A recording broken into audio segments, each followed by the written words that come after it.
What's going on, everybody? Welcome back. Happy Monday. Happy President's Day, man. And we are going live here today on The Big Thing, as we do every Monday. And we've been doing it myself and John Rocha. And we got a lot of things to talk about, my friends. And if you're brand new to the channel and you've never been here before, click that subscribe button. We are approaching right now, guys. Listen to this. We're at 128,450 subscribers at the moment, trying to get to 130 by the end of the month. So hopefully we can do that. Hopefully you guys can join us in doing that. So what are we going to do here today? Well, we're going to talk about what's in the thumbnail and what's on the top of the title there. And that's Henry Cavill. I've been saying this from the beginning. I'm convinced people are watching the videos and saying, hey, wait a minute, maybe we should put this guy in the movie. Probably not, but I like to live in my own fantasies. But either way, Henry Cavill is apparently, supposedly, going to be in the MCU. And I said, yes, he's going to play Doom. And he said, no, not Doom. I said, that sucks. I'm glad that he's going to be in the MCU if that is indeed the case. And we'll talk about it. I still think it should be Doom, and I'm hoping it's a ruse. What do you guys think?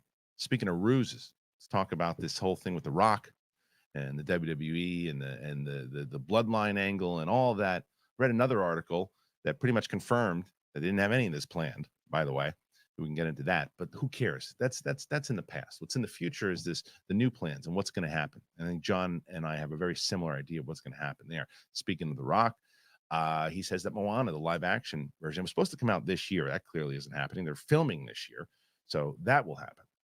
And then we know that the part 2 is coming out this year. We know that, and the live action will probably come next year. Maybe that was always the case. Maybe I'm making things up as I'm telling you guys this now. Box office, Madame Web did not do well. I don't think anybody was very surprised at that. Bob Marley did pretty well. I mean, like close to like 30 million.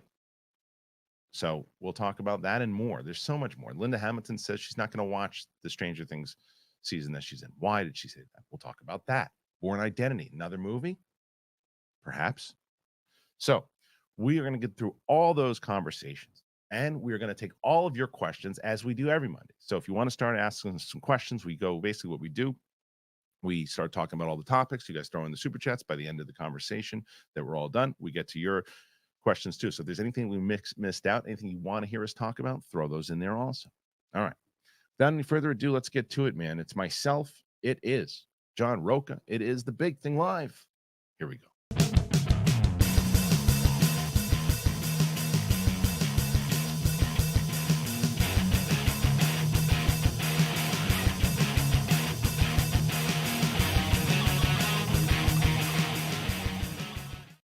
Welcome back, one and all, to The Big Thing Live. Apple Podcasts, Spotify, anywhere podcasts are found. Joining me on a Monday, as always, is from the Outlaw Nation channel, the John Rocha channel, I should say. He is John Rocha. What's up, Johnny? How you doing? Hello. Dun dun dun dun dun dun dun dun dun. I have no president's t-shirt to wear, so I'm wearing the Rock shirt. That's right, giving love to the Rock here. As a president, I was a president of his fan club for a very long time, so I'm looking forward to today's conversation. You should get the opposite shirt now. You turncoat. You should get the opposite shirt. They're all sold out. I can't find an American Nightmare shirt to save my life, man. All this stuff we're talking. You know, it's funny is that I'll do a quick brag. Yeah. Is the fact that when Cody Rhodes, it's more to show how much of an incredible human that Cody Rhodes really is. By the way, guy, man. He's a really good guy, and he came in when he was on Collider Live, and we talked to him for quite a while. He was great, and he's a big Star Wars guy, right? So he started following me afterwards too, and I was like, "Oh, eventually this guy's going to stop following me." Why would he give me still? And he still does. And I sent him last Royal Rumble. I said, "Congratulations on winning." He wrote back, "Goes, thanks very much. I can't believe this has happened. It's pretty crazy." Wow. And so after all this went down, I'm like, I'm just going to send him a note just to almost. I go, dude, wanted to say congratulations. So glad this is happening to you, and get it done, right? And he wrote back again, and I would keep what he said this time, to myself. But he was, but just the fact, what you hear about him is true. Yeah, and he goes out of his way to make sure that he's talking to people. He takes pictures with people. He responds to people. He's not doing it out of just like an obligation. Right. He's doing it because he's legit like excited. Yeah, he's excited to talk about this stuff. This guy's a wrestling purist all the way through. So, but I guess we can stay there, John. When it comes to we've talked about this on the phone. We've talked about it on air, but the pivot, I think they've done well. I think they've done it well now. I think you and I are both on the same page, though. This is about, and I think it should be, it's about as telegraphed as it gets. The Rock threw some subtle things in there, or maybe not so subtle things at Roman Reigns when he was doing the promo. He's going to turn on Roman, and then they're going to have their big fight, hopefully at SummerSlam or something else. And that's how it should go down. Yeah. The fact that he's playing both sides, like he's thanking the fans, but still saying like, oh, you guys are sweat hogs in Utah. But then it goes on Twitter, goes, thanks for breaking the record, guys. It's like you can't play both sides without it leaning towards him going face. And he wants to be face. Like The Rock needs the stroke dog. He needs the stroke, His brand needs it too, though. Yeah, his brand, 100%. He just rolled out some new Under Armour gear. And we know, you and I both know, heel stuff rarely sells. Reigns is one of the anomalies. And so it's like, this is the way it has to go with The Rock and the way he's going to play it out. But I love how people over the weekend were like the fucking Zapruder film from JFK. And they were like, he pointed when he said this word, and then he looked this way when he said this section of it. And I'm like, you guys are insane, man. But this is what they need to do. They need to go this angle with him. They need to, and he gets to play in the heel pool. Totally. And then go, see, this was the whole thing. Cody, because they could make this, they could spin this to make it look like that entire angle, even though there's a report that came out, by the way, I don't know if you saw it, but the report was essentially said that what they said initially was Triple H was going to do like an angle where Cody was hurt. Yes. And he was going to do, Cody was hurt. That's how they were going to explain The Rock coming in. And then when The Rock came in to replace him because the Bloodline would kick the crap out of him or something, and then they were like, well, CM Punk just got hurt. We can't do that. Let's have him go against Seth Rollins instead. Yeah. And then The Rock will come out and they'll love it. And then they didn't love it. And Triple H is like, oh my God, we got to get away from this. And then they did. So that was the report that had come out from a few different websites. But anyway, what they could do with all of that and make it seem like you don't have to ever admit any of that. They could say basically, well, here's the deal. Cody in kayfabe, Cody came to The Rock and said, hey, I need some help here. And The Rock said, look, the way that they keep winning, I know my family, I know them, the way that they keep getting involved. Yeah. So we've got to spin it on them. We've got to get it within them. So as I'm going to consult, announce me as the opponent, say something about my grandfather and the thing, I'll slap you. I will be there for your back, but we have to make them think that I'm in. Right. And that's the storyline. And it should be the storyline because it's a great storyline if they play it and you basically turn, you turn what you had. You had a bunch of, maybe you thought it was old meat, but it wasn't old meat. It was actually, it was 1 day past the expired date and you made it work and you made a good sauce out of it. That's exactly how you do it. I smelled the milk. I could still put it in the bowl of cereal. That's it's a great point. Yeah, I did think a little bit like this weekend was like The Rock's greatest hits is like you paid to see REO Speedwagon and they played all their greatest hits and everything. So for me, it was a little bit like, but it was nice to see The Rock embracing that. Hollywood Rock 2.0 is a lot of fun to see.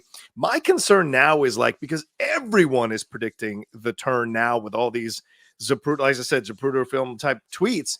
How do they swerve it now if everyone sees it coming? Like, that's my concern. Does Roman start to get suspicious? Because this is an incredibly intelligent champion who's kept the belt for over 2 years and going to break Hogan's record possibly. So if they go that route, they're going to have to figure out how to play it so that The Rock, convinces Roman and any of Roman's doubts. You know what I'm saying? Like the undercover cop that has to smoke the drugs to make it clear that he is part of the crew. So I'm curious to see how Roman's going to test The Rock's commitment to the bloodline, considering he just joined it the other day. He didn't even put up the symbol correctly, which is an interesting point too. So what they have there is though that it's always like this kind of big brother thing. Yes, right. Kind of be like Roman's blind. He doesn't see it or something. Yeah, that's a good point, man. Right. You can always see it that way. And the fact that they're just trying to bring them down and you don't listen to these peons on Twitter saying this and that. So there's ways around that. And I think the predictability of it at this, what I hope, and what it also seems, by the way, their last report that I said about what the plan that Triple H apparently had and then pivoted away.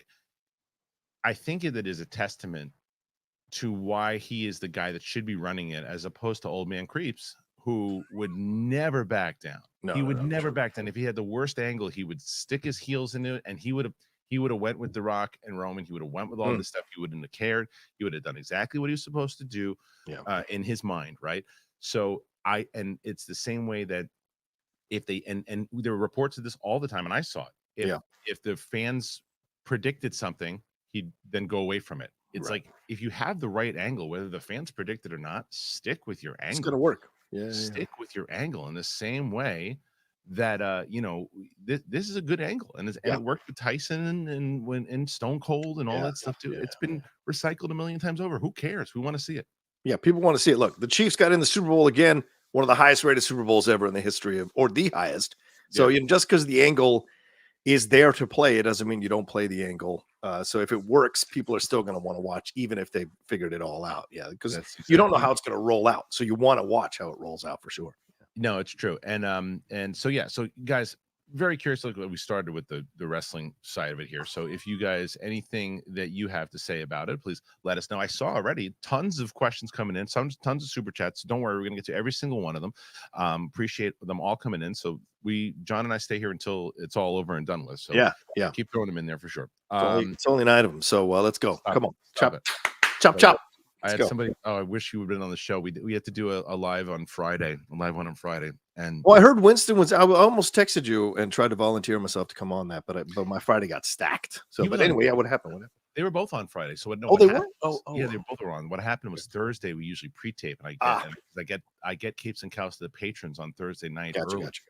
And they were on my setup for my new program that I've been using. I used the wrong slider, and I didn't have any audio, so it was just Coy talking and Tommy going. And so I edited this ridiculous piece together on Patreon. It's hilarious, but it's just nothing I could put out on the channel. Technology, man. Yeah. So on Friday we did a live show, but what was funny is that I always tell people when they're watching, if you want to ask a question, you're able to, and you have the means to. For you, of course, to break kneecaps, I don't do that. I say if you're able to do it, then you do it. And this one guy goes, I'm not paying to ask a question. I was like, no one asked you to. Yeah, no one told you had to. It's like, listen, if you can and you want to, then do it. If not, then just enjoy the conversation, and we're doing everything that we can do here. But I was like, someone said, imagine Rocha was here, and he said that. I was like, it's like you're lucky. All right, let's I'm only joking. I don't. Let's talk about this thing, man. Because man. So there is a major rumor going around that Henry Cavill is already been offered a role. Apparently, is what they say in the MCU. And so here's the story itself. I mean, this didn't come from you guys, did it?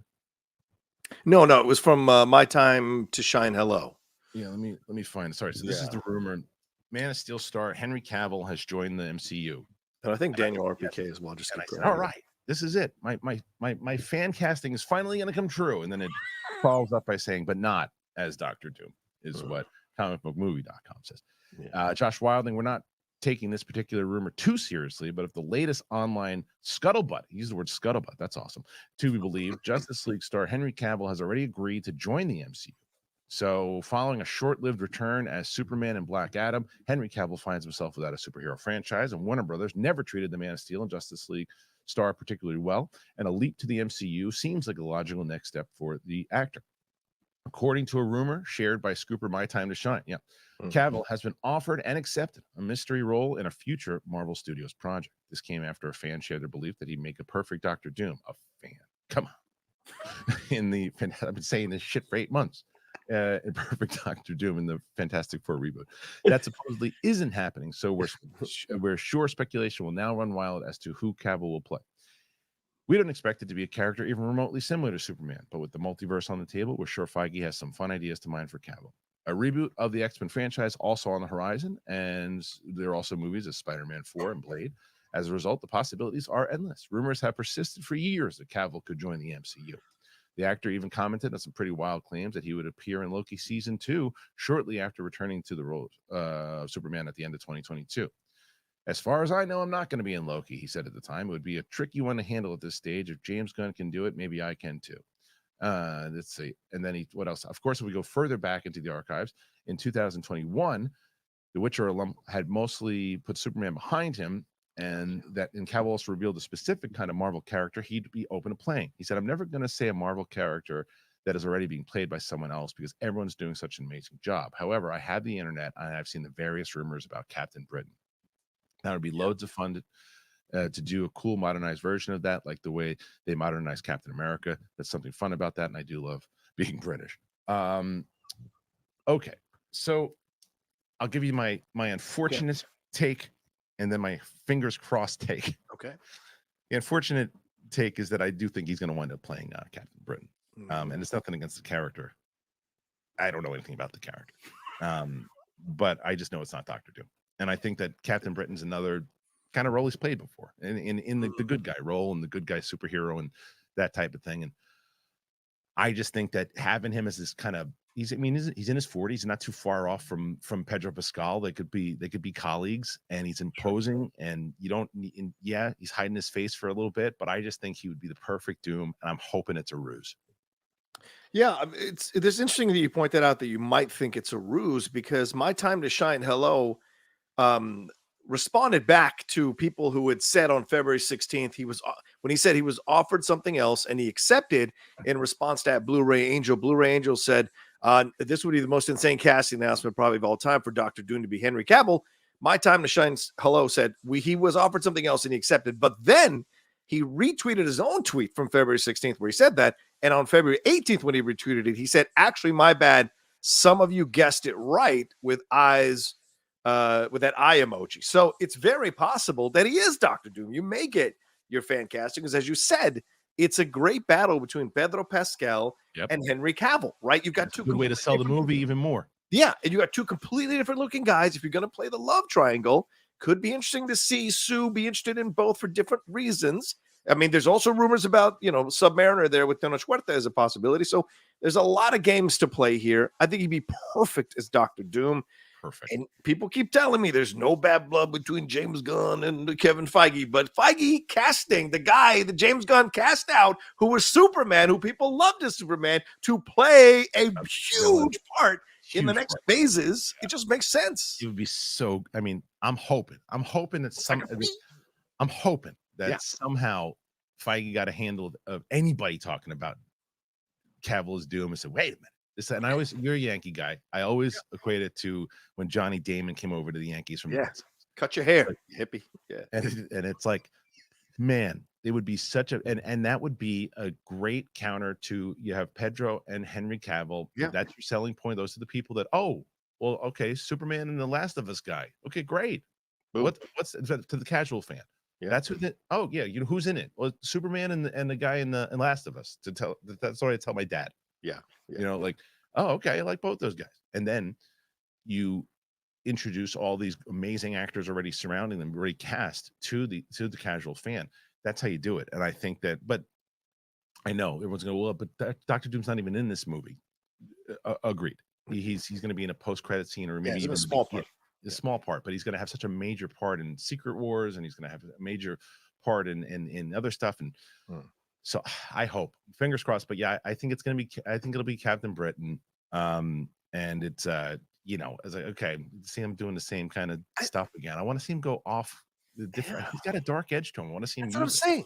I don't know that Captain Britain is something that would excite him. Like, it'd be nice to play it, sure, but they're not going to make Captain Britain is one of the West Coast Avengers.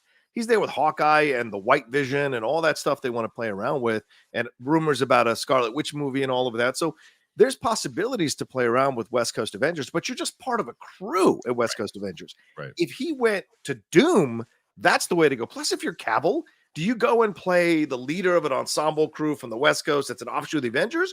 Or do you go, I'm not coming into Marvel unless I can kind of slightly stick it to James Gunn, make me your focus, make me your villain. There's an ego that's involved with these A-list actors. You know this. I know, but I don't think he's got a particular beef towards James Gunn, though, as much as it's Warner Brothers, because James Gunn inherited the DC after all that stuff, and that's just not the Superman movie he wanted to make. I never really hold my thing with the confusing part of how Henry Cavill got screwed. All of that is like, wait a minute, you're bringing, when all those rumors, like, you're bringing Gal Gadot back, you're bringing like, why are you not bringing, now it just shows they were just saying that because they're trying to get any money that they could get for for those old movies. Yeah, They weren't going to bring anybody back unless somehow those movies wound up making a lot of money, right? Like Momoa's not coming back as Aquaman. He'll probably come back as Lobo. Yeah. And but whether or not James Gunn wants to work with Henry Cavill is a separate conversation, but that wasn't his fault as much. It was like the previous regime really screwed Henry Cavill.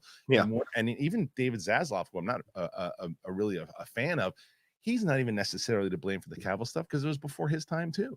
Yeah, Rock's the one that talked him into it. But talking him into it though, like that, there was a lot of promises made to him by other things, and he got screwed by the studio system. But nonetheless, the DC brand is taints him. You know, and he's just like, so he still would be sticking it to whoever is there, Warner Brothers and Gunn or whoever it is, and not necessarily because he's got a beef towards them, but it's more of a beef like, well, this is what happened to me. I'm joining Marvel, and I'm going to join as this one because I think the risk with right now with to me, Doctor Doom is a more sure bet of a iconic. If you do it the right way, you're going to be another icon like Superman. You're going to be a Doctor Doom has a chance to be as big as Thanos. Yes, 100%. And to have it as Henry Cavill as opposed to just, I don't know. I haven't liked any of the other potential cast. Cillian Murphy, and I love Cillian Murphy. I just don't think he's right for the role. Hate the Mads Mikkelsen choice. I love Mads Mikkelsen. Think he's been in the movies. He's been in MCU, right? So, and people keep using, well, so does Eben Moss-Bachrach. He's been in the MCU before. He was in Daredevil, The Punisher. I'm like, yeah, but that was kind of like, those are small roles. But it was also like champion. They didn't even know it was canon until like 2 weeks ago. Right. Like, oh, we're gonna make a canon now. So that doesn't. What he's got a doppelganger.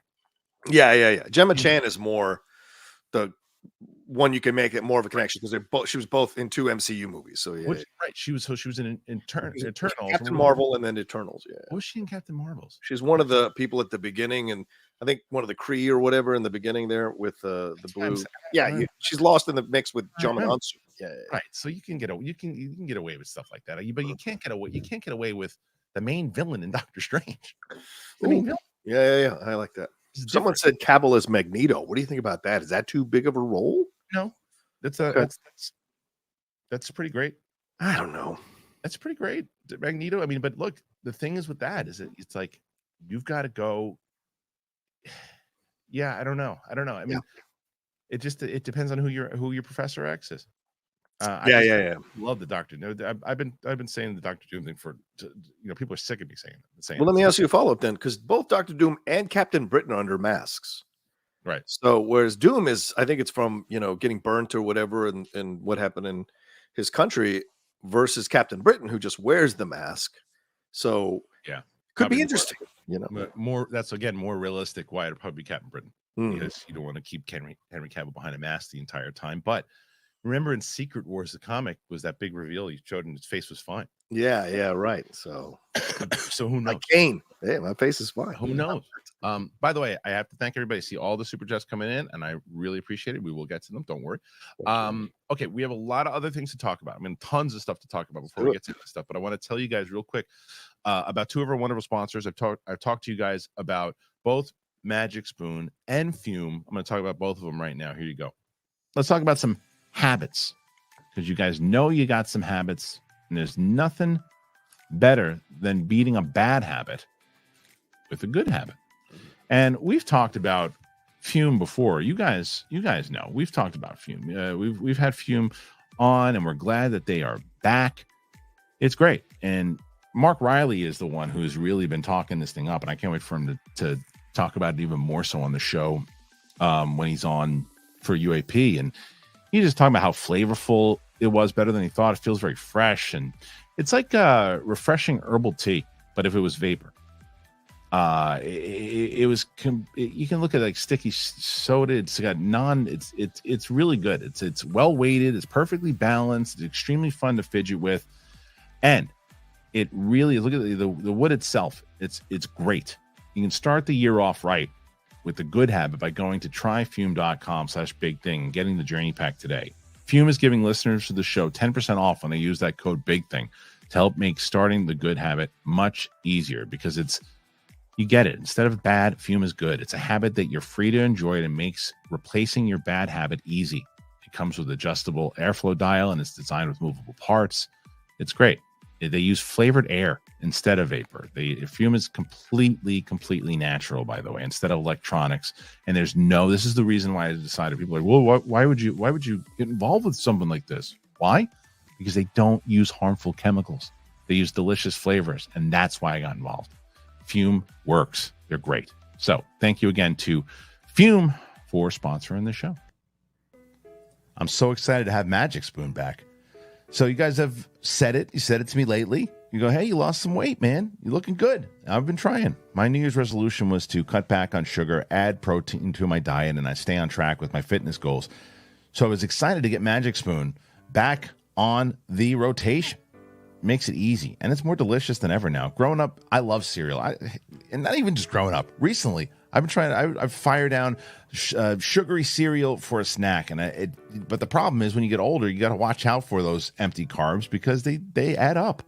Magic Spoon has the amazing flavors that you love, but it's got high protein and it's got less sugar.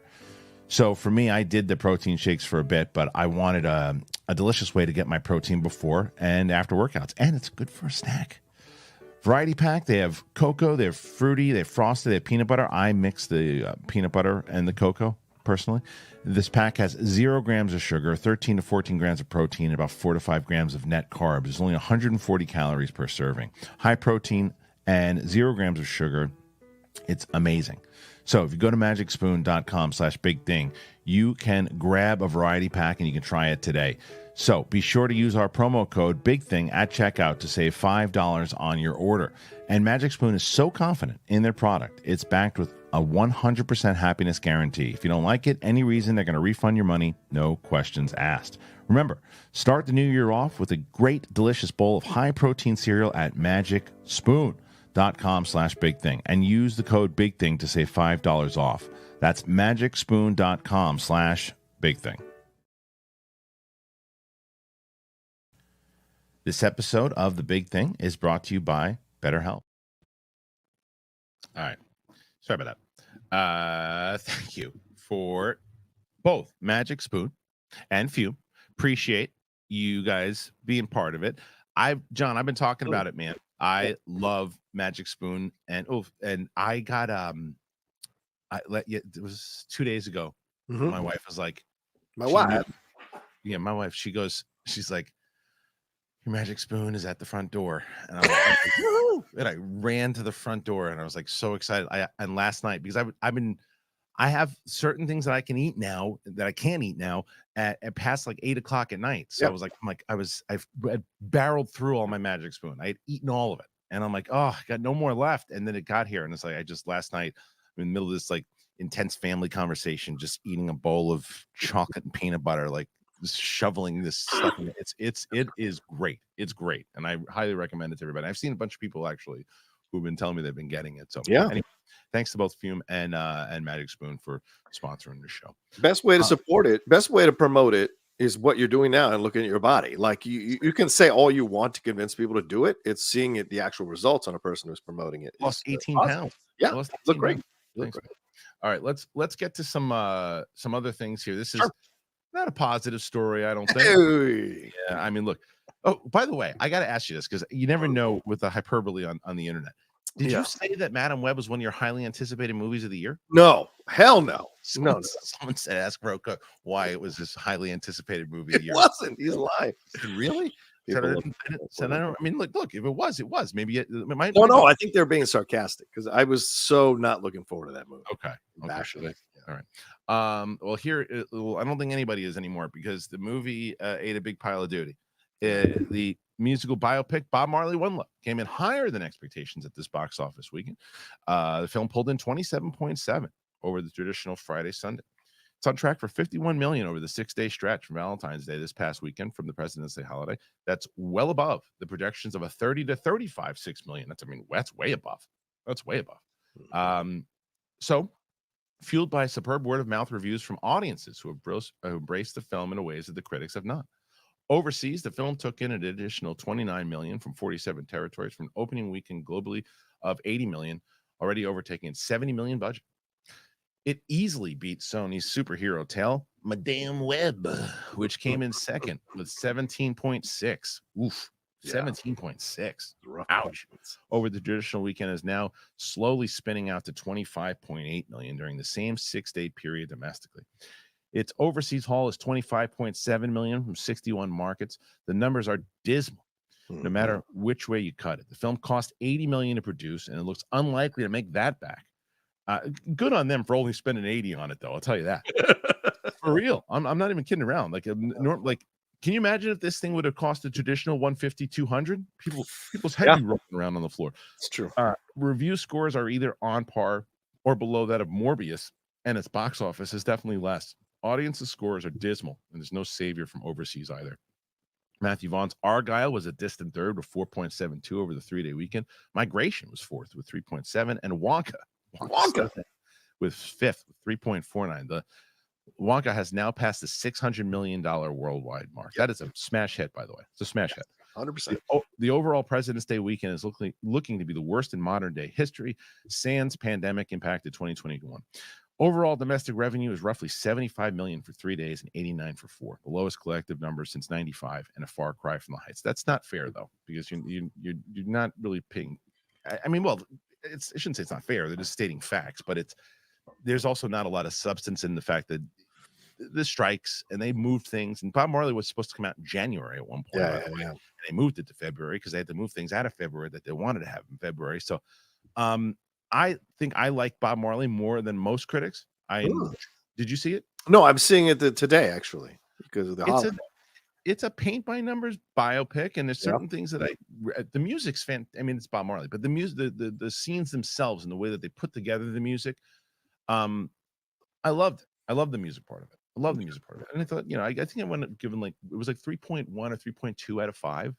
Fine.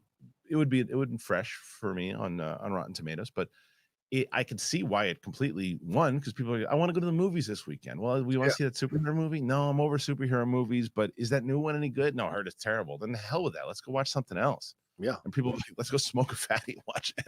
Right. That's probably. Can you imagine how many times that conversation was? I'm sure. I'm sure. And it's like. So anyway, love his music. They don't know like all his story and the political stuff, and which I hear the film doesn't fully dive into it. It talks about it, but doesn't fully dive into it. So I mean, one particular, I mean, it does. Okay, it does. Okay, but maybe not all. In this one particular circumstance, it does. But sorry, go ahead.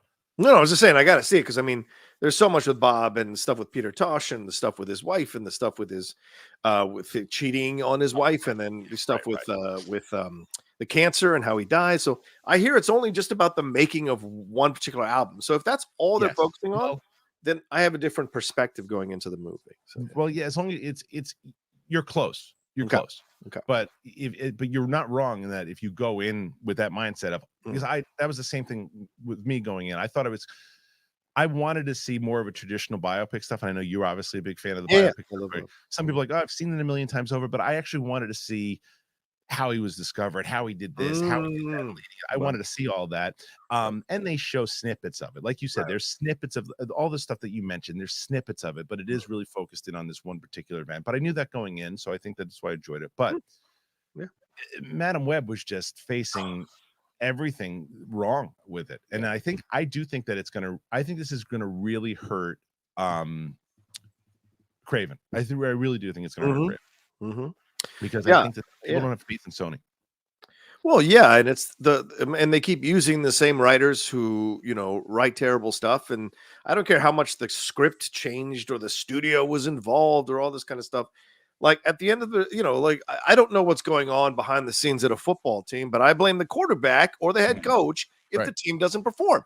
I'm sure they changed the game plan multiple times behind the scenes, but all I care about is what happens on game day. I have to analyze what I see on game day, just like analyze what we see when we go see the movie. And so to me, I think they've hit that point, kind of like DC did, right? As we saw with the results from Shazam 2. Sure. But who's the quarterback in that situation? What's that? Sony?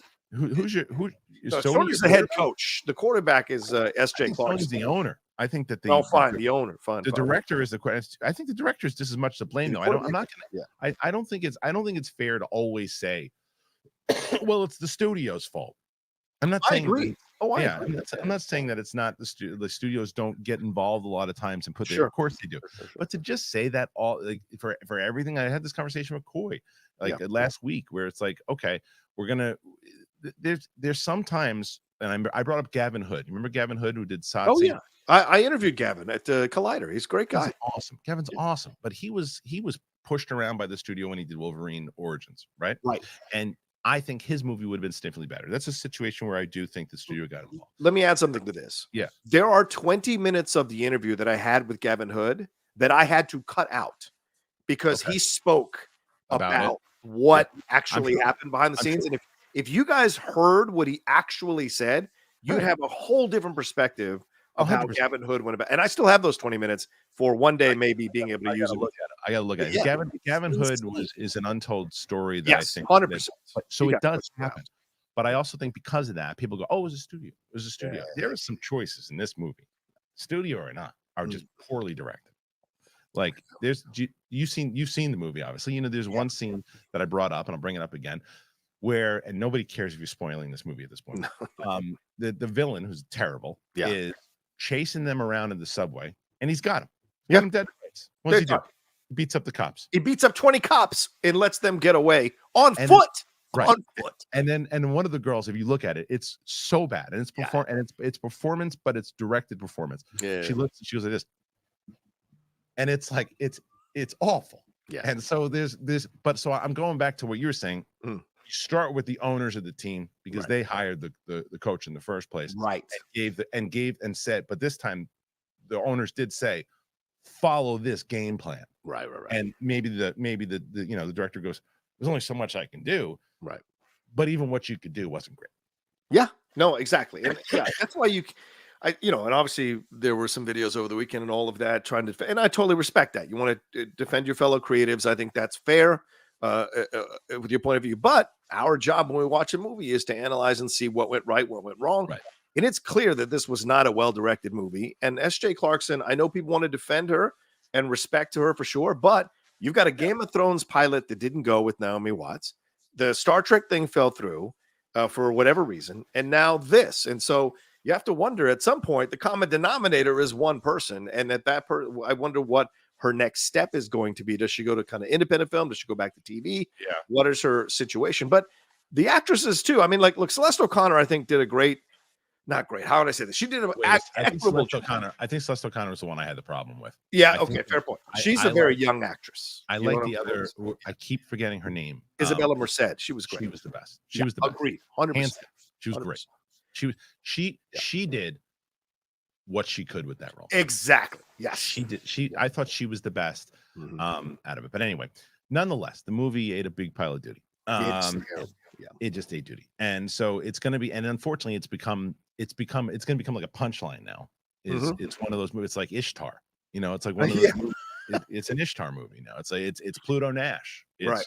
It's one of those movies now, which is kind of like a when you hear about it, which is unfortunate for any time you're working on anything. So, but it's one of those. But what does it do? I mean, what do we do here with Dakota Johnson, man? Like, put her in everything. I love her. You do, really? You do. Put her in everything. I don't care. I'm not gonna hold it. I'm not gonna hold Madam Web against her. There's about 10 other films, man. All right, fine. Everybody can. I'm not. Okay, fair point. You see that? You look at that Hollywood premiere outfit. I don't. Well, I mean, if you know the film's not going to sell, I guess I'm not telling you about why. I'm saying, did you see the outfit? Yeah, I don't have the same feelings you do. So I respect your point of view on it. That's your fault. Okay. Very point. What else we got? We got a lot of stuff. Don't get me in trouble with her dad again. No, that was hilarious. I wish you would give me that clip. I love that clip. This is the best. I just forgot. Hilarious. All right. In that moment. Let's talk about this. Yeah. Star Robert Pattinson reportedly spotted on the Penguin set. What? As filming Raps. Hello. It's from Mark Cassidy, our buddy Mark Cassidy. Mark Cassidy. Though we don't have any photographic evidence, reports coming in from the set of Max's The Penguin are claiming that Robert Pattinson has been spotted. A rumor did the rounds last year that Pattinson would reprise his role as Bruce Wayne for the upcoming Max spinoff, The Penguin, and we may now have confirmation that the Cape Crusader will make an appearance. Some new photos from in and around the Penguin set have been shared online, and while none of them actually feature Pattinson in costume character, the actor was reportedly spotted filming scenes for the show. If true, this is a very smart move. A Penguin-focused story could work without the Bat, but it only makes sense that Gotham City's protector would drop in at least once to keep an eye on Oz and keep up their dynamic for Matt Reeves' The Batman Part 2.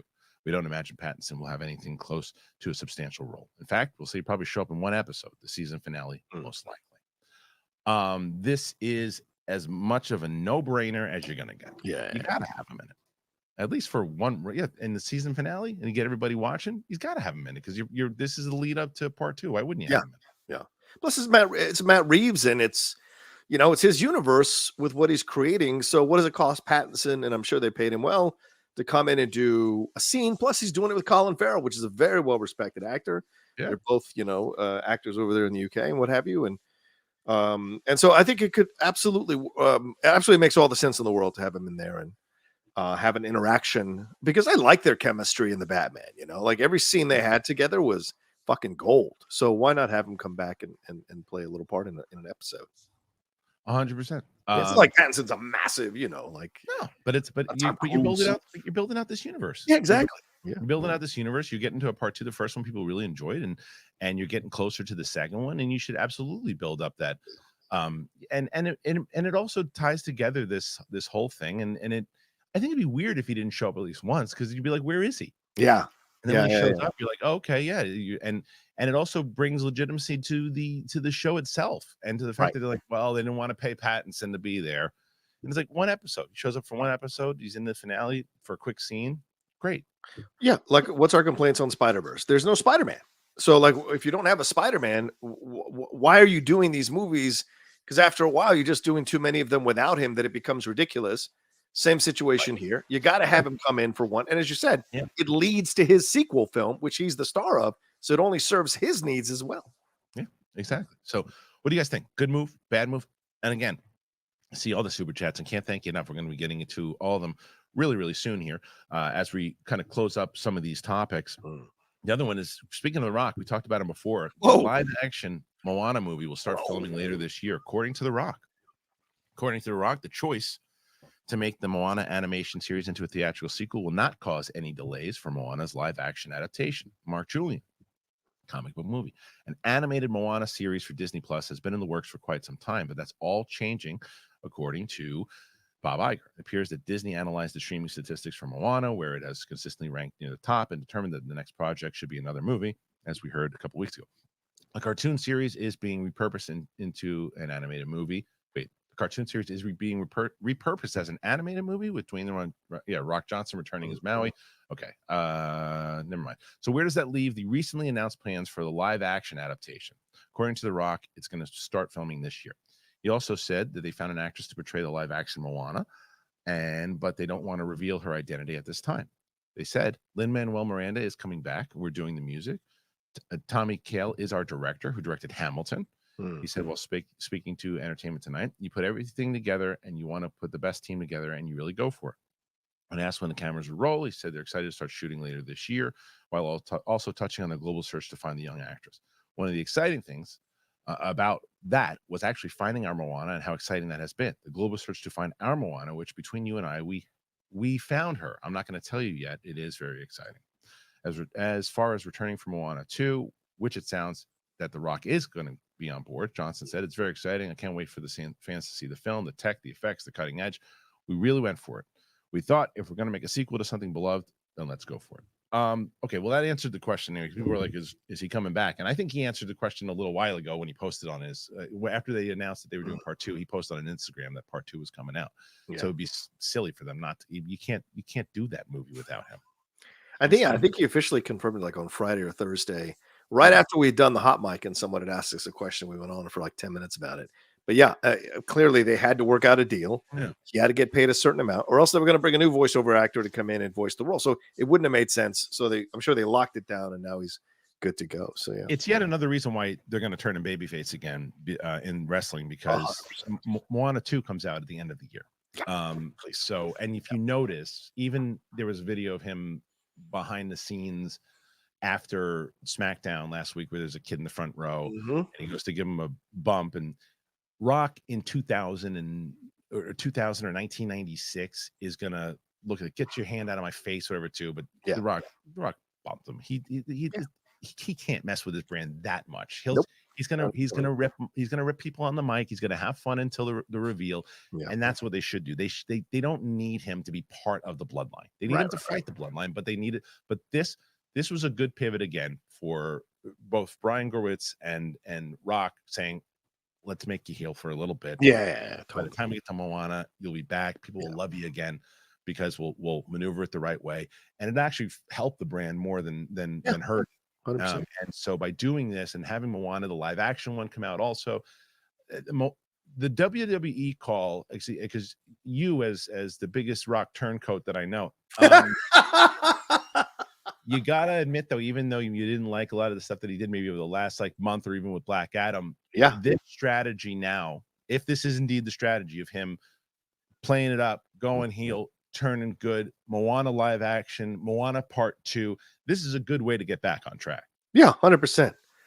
And look, I'm not a turncoat. Okay, I resent that. What I am is a person who calls out the people he cares about and his friends if he thinks they're on the wrong path, and that's all I was doing, because it was from love, man. It's from a place of love, because I want him to be better.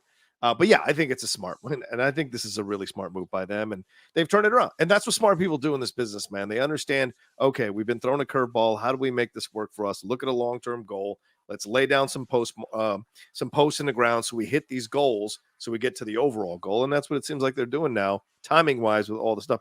Because, yeah, The Rock can't just go heel or face. There's much more involved with his worldwide global brand now that he has to be aware of when he does these things. He's not just a wrestler anymore. No. Okay. So the other thing that I want to, there's another story that I wanted to get to. Oh, well, let's talk about this. Dune, right? This is the first big movie that is coming out, really, this because I think that, what was it, Dune 2 is already, people are raving about it. Crazy. People saw it last week, and people are losing their minds talking about how great the movie is. I told you guys a while ago, I had heard somebody who kind of worked on it, and again, it wasn't just nonsense. It was people who were just like, look, and basically tell me as much. I'm not just blowing smoke because I'm close to this thing. This is an awesome movie.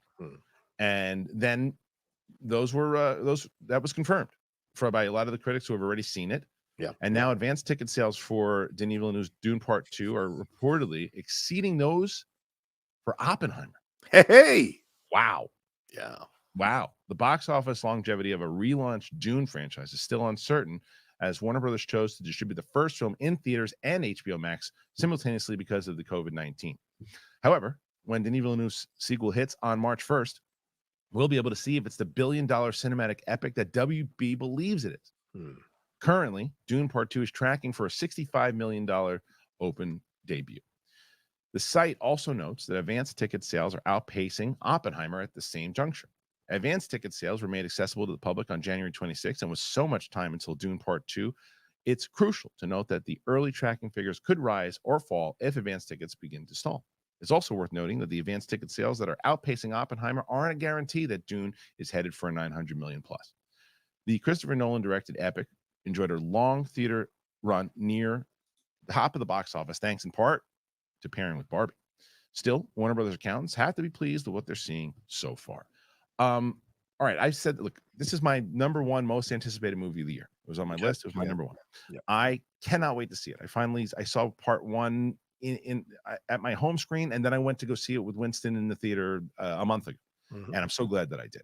I cannot wait to see this movie. I'm going to see it tomorrow, and I'm pumped. Cannot wait. I don't think it's going to make $1 billion, and I've never wanted to be wrong more. I just don't think it's going to make $1 billion, because I just think I think it's going to make way more than the first one. I think it's going to make a lot more, because even I talked to my brother yesterday, and he's like, I just rewatched Dune again because I'm excited for the second one. Man, I forgot how good the first one was. And I mentioned to you that Matt Serra, massive fan of Dune. Can't wait for it. And people who are just pumped for this movie, pumped. I cannot wait for it. I hope it makes $1 billion. I hope it makes 900. I think it crosses like the 6 to 7, and that's a good number. What's our bet on? Is it on Joker 2? What's our bet on? No, Deadpool. Deadpool, right. You don't think Deadpool's going to hit 800 million or 750, I think we said. I think it's going to hit 750. You think it isn't going to hit 750. No, I think it's going to hit $1 billion.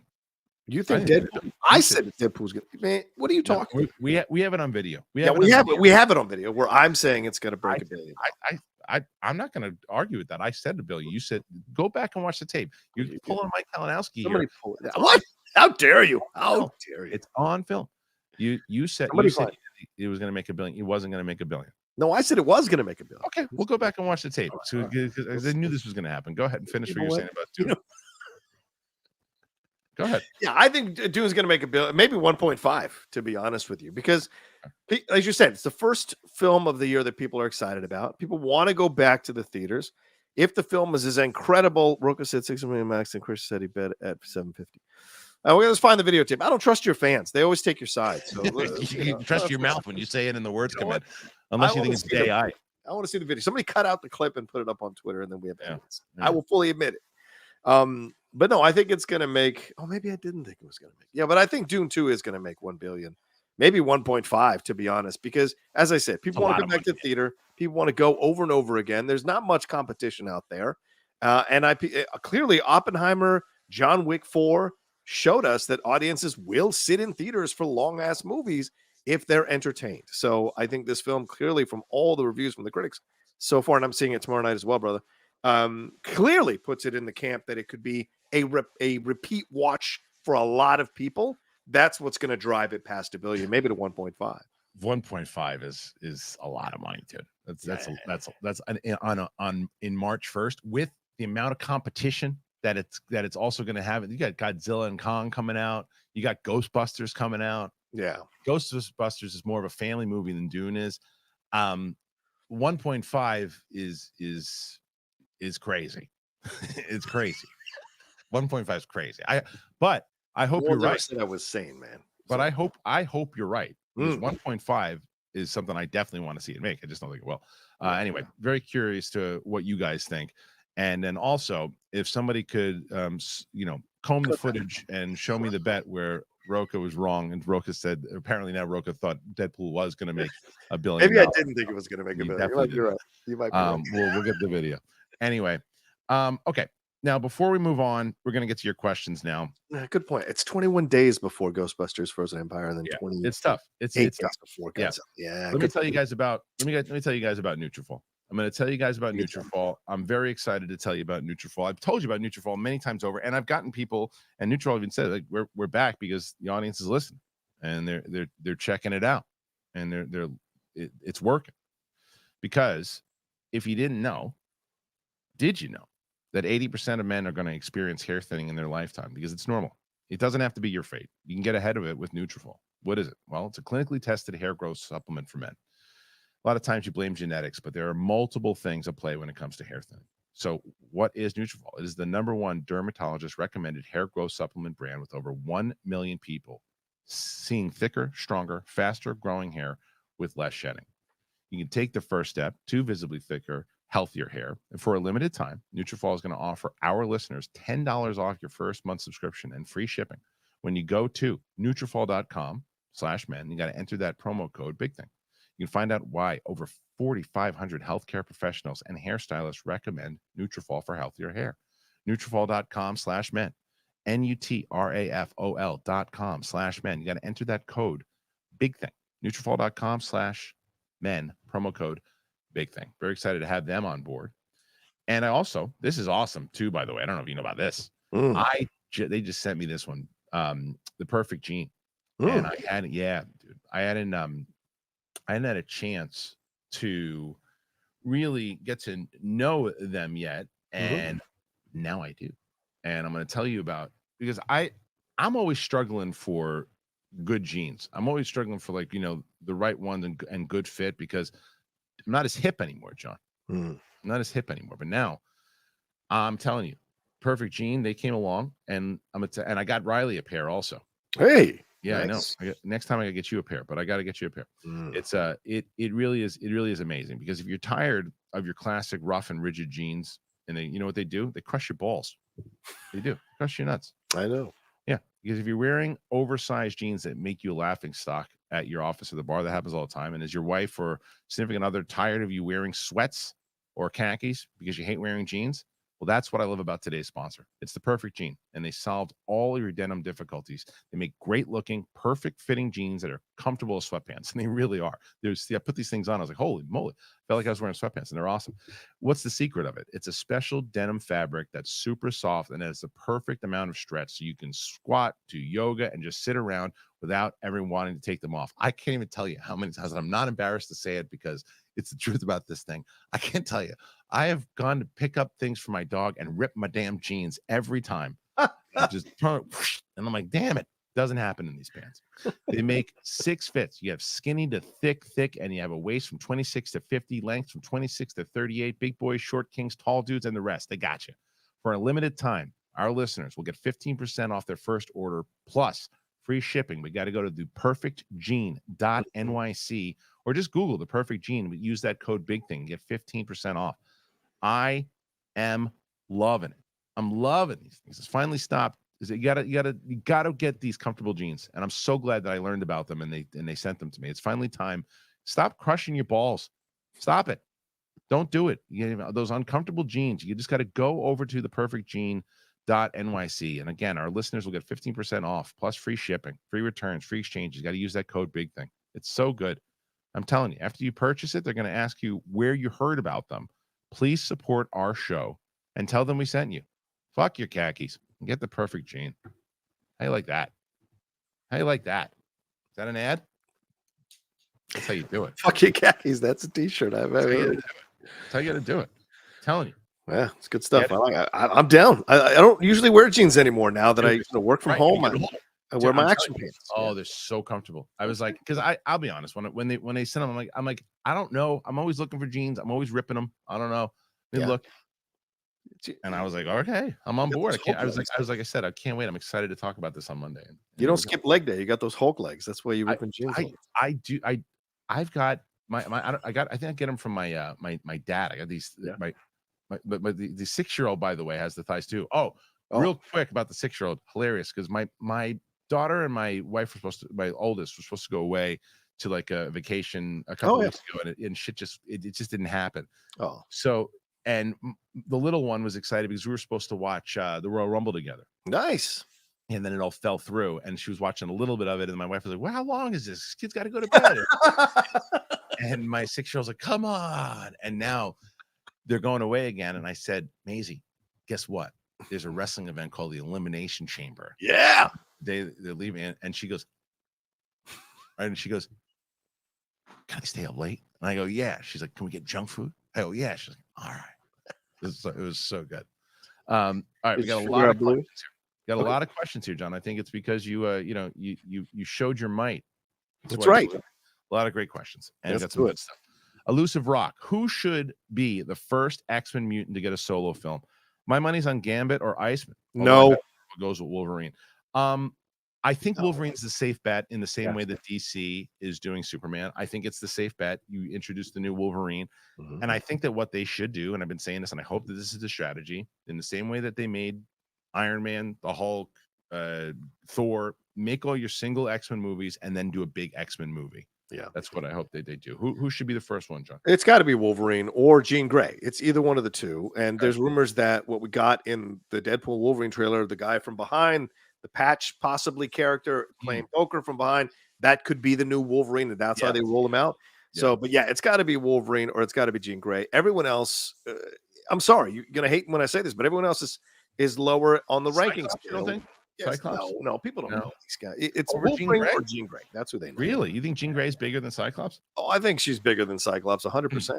Dark Phoenix and all of that. Come on. Every time they try to do a Dark Phoenix movie, it's eating farts. It's because it's written by the same fool every time, and he's not good at it. Kinberg. Poor Kinberg. I like Kinberg. He's a nice guy. Not the best at that movie, though. Carlton Rudder. With the success of Barbie and Oppenheimer in 2023 and Maverick in 2022, do you see a swing of the pendulum away from comic book movies back to standalone movies?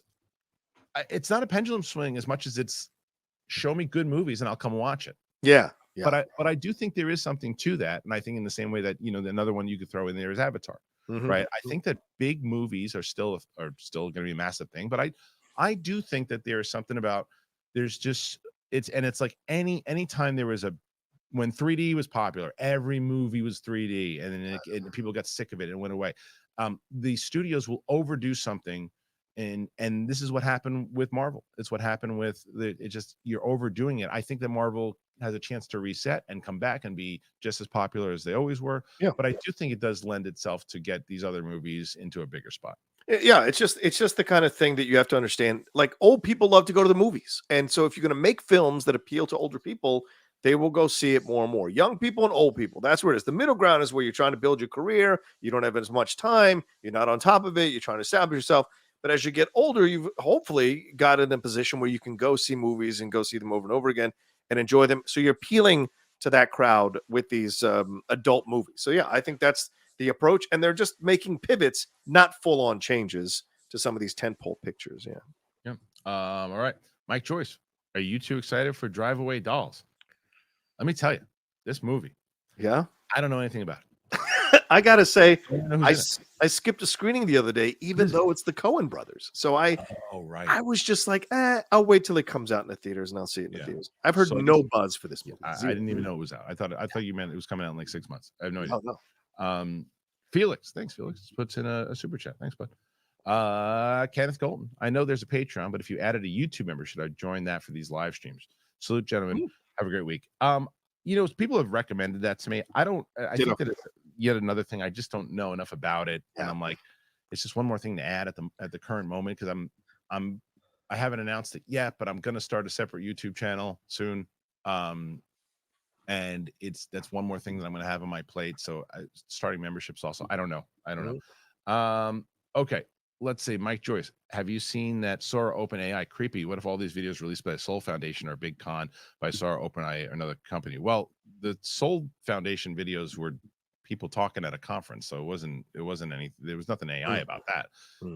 So that wouldn't make any sense. But I have seen that OpenAI, and that's like it's pretty nuts. Have you seen it? No, I haven't. I try to stay away from AI stuff, man.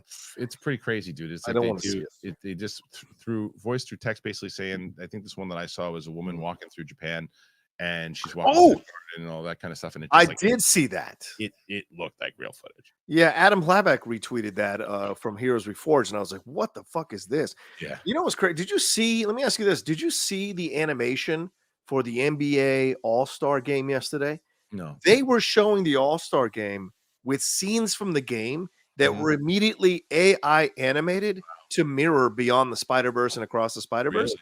Yeah, and I think Lord or Miller retweeted out and said, we didn't get any notification they were doing this. They didn't clear this with us at all. And this is so now I wonder if their lawyers are involved. What a mistake by the NBA not to even reach out to the creators, Yeah, it's like AI it's the NBA. It's like you're not just gonna well, there's no rule. Yeah, the hell there isn't. Right. Okay. Ralph, favorite movie sex scene? Don't have to answer. I mean, there's a lot of good ones, but the first thing I'm trying to think, first thing that pops in my head is like it's not necessarily a sex scene, but it's just like the thing that Basic Instinct is always gonna be there. Sure. Yeah. I'm not a Sharon Stone person. Like, I've never found her attractive. For me, the sexiest scene is the scene with him and Jean Triplehorn when he takes her. That's a good one too. Yeah, it's a good one too. All right, Mad Sinister Macau. Love the show, Harloff. Been watching since Schmoes. No, we ever do a top 20 favorite movies ever. What is your worst theater experience? All right, so the top 20. I thought about it. I actually, Ellis always breaks my chops because it was something I wanted to do when we were Schmoes. I wanted to do a top 100, and just because there's just so many. Top 20 would be so tough, and put them out, sporadically. I just don't know. Again, it's just like kind of like a dream of because I don't know if I'm going to actually do it. Worst theater experience. I'm going to cheat the answer a little bit. I've told the story before on the air before, and I have to tell it again because it has to be the worst theater experience for someone that I was involved with. Hey, so I'm sure I told you the story, John. I think I told it on SEN before, but I'll tell it again for those newer people who are in here. I went to see the movie Bruno with my wife, and it was a packed theater, and my wife had packed us kind of like snacks and stuff instead. and she packed this, and it's right before I'm a sparkling water like fanatic now, but I never was. And so I started drinking. She brings this big bottle of Trader Joe's sparkling berry water, right? Do you remember this story? No, I don't. Please keep telling it. So it's packed. The theater's packed. Everybody's sitting next to each other, and she brings this bottle out, and I can't get it open. And the movie's about to start. I can't get it open. And finally, I twist it, and it comes up flying out like a fire hose. Oh, wow. And nails the guy next to me right in his face. Shit. And he goes like this. He goes, horrible, horrible, horrible. And I go, oh my God, I'm so sorry. Oh my God, I'm so sorry. And the lights go down. And the movie starts, and this guy's face is just covered in berry sparkling water. And I can smell it on his face. Oh, Thinking, and the whole time I'm like, thank God this is a comedy, because I was not even paying attention to the movie. I couldn't tell you anything about it. Anytime there was a little moment that the theater started laughing, I started laughing uncontrollably because I was thinking about and the guy is probably just like, that is to this day probably the worst thing that ever happened. Wow. Horrible. So that I think that I'll speak for him. You got one? Oh, I got one. Yeah. I'm gonna try and do it in 30 seconds. I went on a date with one of my who does the teeth cleaning lady. What do they call those, dental orthodontist or whatever? Like we flirted at the office, so we went on a date. Went to go see the one with Ben Stiller and Eddie Murphy, where they tower heist. Right. Sure. I get sit next to a pregnant woman and her husband, and this pregnant woman thinks that I am taking the armrest and that my leg is purposely bumping her leg. So she switches with her husband. I have no idea this is going on, by the way. She switches with her husband, and I move my arm to grab my soda, and he yanks his elbow hard into my arm, and we just go at it. I mean, like actually fighting? Oh, yeah, okay. Verbally, like loud as shit. Because I was like, what the fuck is your problem? And she's like, you were in my space. And I said, why didn't you fucking say anything? I would have totally moved over. You're pregnant. I would have totally understood that. I'm sorry. I'm a big guy. Sometimes I don't know if I'm crossing like my physical space. So I was like, why didn't you just tell me? Why did you physically assault me? So it was a whole thing. They got the manager. The manager came in. And of course, I didn't go out on another date with this girl. But it was the worst experience because he literally hit me. And I'm like, oh. That's probably bad. That's probably bad. But at least you didn't have berry soda on your face. No, I didn't. Whoa. Did he wipe his face? Did he go to the bathroom at least? Yeah, he wiped his face. I think I gave him a napkin. I said, here you, because it hit him. You remember First Blood when they sprayed Stallone with the hose? Yeah. It was like that. It hit him like a champagne celebration. It hit him so hard in the face. It came out at 100 miles an hour. It looked. The other, again, this is going off. The other deliberate, there's two things in my life that I felt people thought was deliberate. Like that, the guy must have thought it was deliberate, but it clearly wasn't because I was so apologetic on it. The other thing was my father-in-law loves Akitas. He's had Akitas all of his. The dogs. Yeah. Akitas are big, huge wolves, and he lived in Wyoming for a while. So when you walk these dogs, it looks like you're walking a horse, right? Yeah. They're massive.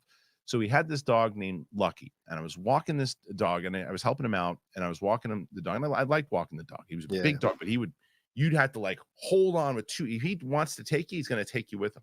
But so what Lucky does is Lucky goes to pull up, and he pulls up on the grass, and he's like, okay, he's going to take a dump, and I have like this big, huge, like shopping bag to get this elephant poop. Yeah. And so you know what dogs do though when they shit? They do that kick. Yeah, they wipe on the ground. Yeah. This dog kicked like he was the Undertaker. Kicked the shit as hard as he could, and it sprays this white car all over. It like painted both the front and the back. Oh, the best.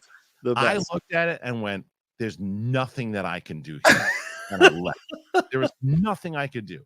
And when that person came out, they must have said, "So that looks like a hit. That's deliberate." Yeah. There was nothing I could do. I didn't have anything to wipe it with. I didn't have any. I didn't know where to ring a doorbell. I didn't. That is fucking hilarious. I said, "Lucky, you're setting me up for failure, buddy. Let's get the fuck out of here." So anyway, I don't know how this to do it with anything. Probably did it on purpose too. Clean that up, bitch. More or less.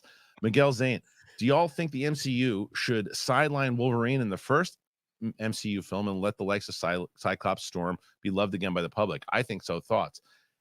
And he wants in the first villain. Well, I mean, I think the first villain should be Sabretooth, and I think it should be Wolverine, because I think that you need to market and you need to go big. You're not in the Guardians of the Galaxy phase of Marvel anymore. You've got to go big, and you've got to capitalize on what you have, and then build out then start building out the other characters, and then introduce some of them in the Wolverine movie to warrant them getting their own standalone movies that people care about. Yeah, people hate this, but like, we live in our bubble and we know all these characters and the ins and outs. But they know we're going to go. It's the other people that aren't in the bubble, and there's millions and millions of those people, and they're the people that these studios want to get into the theater. So you got to go with some of these characters that are very well known in the pop culture mainstream. So yeah, you absolutely have to work on having Wolverine in there, and then picking a villain that makes sense. And look, X-Men has a lot of great villains, but they don't have a lot of great, well-known villains, and that's the line you have to walk. Yeah, you got Magnetos, the Sabretooth, Sentinels. Sentinel, right. Okay. Ralph, what would you rather see? Nolan script directed by Tarantino, or a Tarantino script directed by Nolan? I think I'm going to go Tarantino script directed by Nolan. Yeah, I'm agree with you on that one. Yeah. I think that would be really fun to see. Yeah. Okay. Next one. Goopy G, shout out to you guys for both going out on your own and making it happen on your channels. I know it hasn't been easy, but we appreciate y'all. Well, thank you, man. Yeah, it's definitely a grind. Like, actually, Rocha, that gives me a chance here to say where can people find you as far as what you're doing right now? Head on over to my channel, youtube.com/John Rocha Says. A lot of stuff going on there. We got the Geek Buddies, the Hot Mic, my reactions to trailers, reviews, and what have you, and fun episodes of The Nation where I get something up my ass and I want to talk about it, and I jump on there and do it, and would love to have you all come over. We're at 32,000. People keep telling me I have a small channel all the time when they're trying to put me down, but I'm just building and working and trying to get to 50, trying to get to 100 down the road. So I don't quit. You all know that. So if you want to come and hang out, we'd love to have you. 32,000 is a good number, man. So it's not judging from some of the YouTube comments I get, who people want to hate on what I'm doing. That's going to happen if you have. People get it all the time. Yeah. Mike Joyce, after seeing Madame Web, I have a pressing question: do people not pull over for ambulances? People always pull over in the suburbs all the time. People pull over all the time. Yeah, it's one of those things. Again, dude, it's like there's kids flipping off the ambulance and everything. It's just not a well put together movie. No, great question, and silly was very silly. Jaden Coleman, I photographed the WWE event in Portland for the arena back in January, and it happened to be my first real exposure to pro wrestling. That's cool. Nice. Now I'm all in, and I look forward to you guys talking WWE on Monday. Well, first of all, thank you for the kind word. Yeah. And that's great. You know what's funny about that is that this is a good time to get into it right now, because they're in a good spot right now. Like wrestling, like anything else, it's got its ups and downs, and it's got its moments of and right now they're in a sweet spot right now. They've got a lot of talent, they've got a lot of people right now, they've got good storylines, and this is a good time to really get into it, I think. Yeah, agreed. Yeah, this is the time. You've got a lot of, both on male and female, you've got a lot of great wrestlers in the WWE. Now's the time to get in. NXT is also at another golden age right now with their wrestlers that they've got coming and doing the things that they're doing there as well. This is the time to get in. Every few years, we know this, Kristian, every few years they hit that sweet spot, and it's the time to jump in and know everything and get involved in the storylines and have some fun. And even AEW has got some really good stuff going on. So it's a good time for wrestling, for God's sake. Yeah. I don't know what Chris Jones is talking about as far as there's nothing I can do. I mean, this is talking about the he's always audio. Or I said the audio or something. It's StreamYard. There's nothing I can do. On my OBS, I can change it. It's StreamYard. And that's why I'm not using after a little while, I'm gonna be eliminating StreamYard from my repertoire. Oh yeah. I'm not going to be using it anymore. I'm going to be just using straight OBS, but there's not. I can't do anything about the balances on it. It's like John has his own balance. I do. Yeah. I can't do anything about it. I'm sorry. So Ralph, where is director Mel Gibson? He hasn't been in trouble after the Hacksaw Ridge, and do we just decide we don't like you again? He apologized. Well, I mean, I think there's more to it than just apologizing, but like, as far as, I don't know about him directing. I think he could. Remember, I think he directed Passion of the Christ on his own money and his own budget and his own. Yeah. If he wants to, I don't know. Maybe he just doesn't want to direct. That could be it too. I don't know. I think he's working. Last I heard, he's working on the sequel. Yeah, Passion of the Christ, The Resurrection. He's been working on that. Right. There's rumors that he's going to direct Lethal Weapon 5. Oh, right. That's right. Yeah, and That's there's right. another film called Flight Risk, which is I hope him with Wahlberg directing Wahlberg. Yeah, I hope he directs Lethal Weapon 5. I hope I so really, too. Yeah, I really do. I he's a think good that director. he's a great director. Yeah, He's a really great agreed. director. And Ralph follows it up. I wish Cruz says yes to the Tarantino movie. I think that'll happen. Yeah, Yeah, I think that'll happen. What's the beef with what's the beef with Cruz and Brad Pitt? Do you know? Is it? Oh, I didn't know there was beef between them. Have I, you heard beef between them?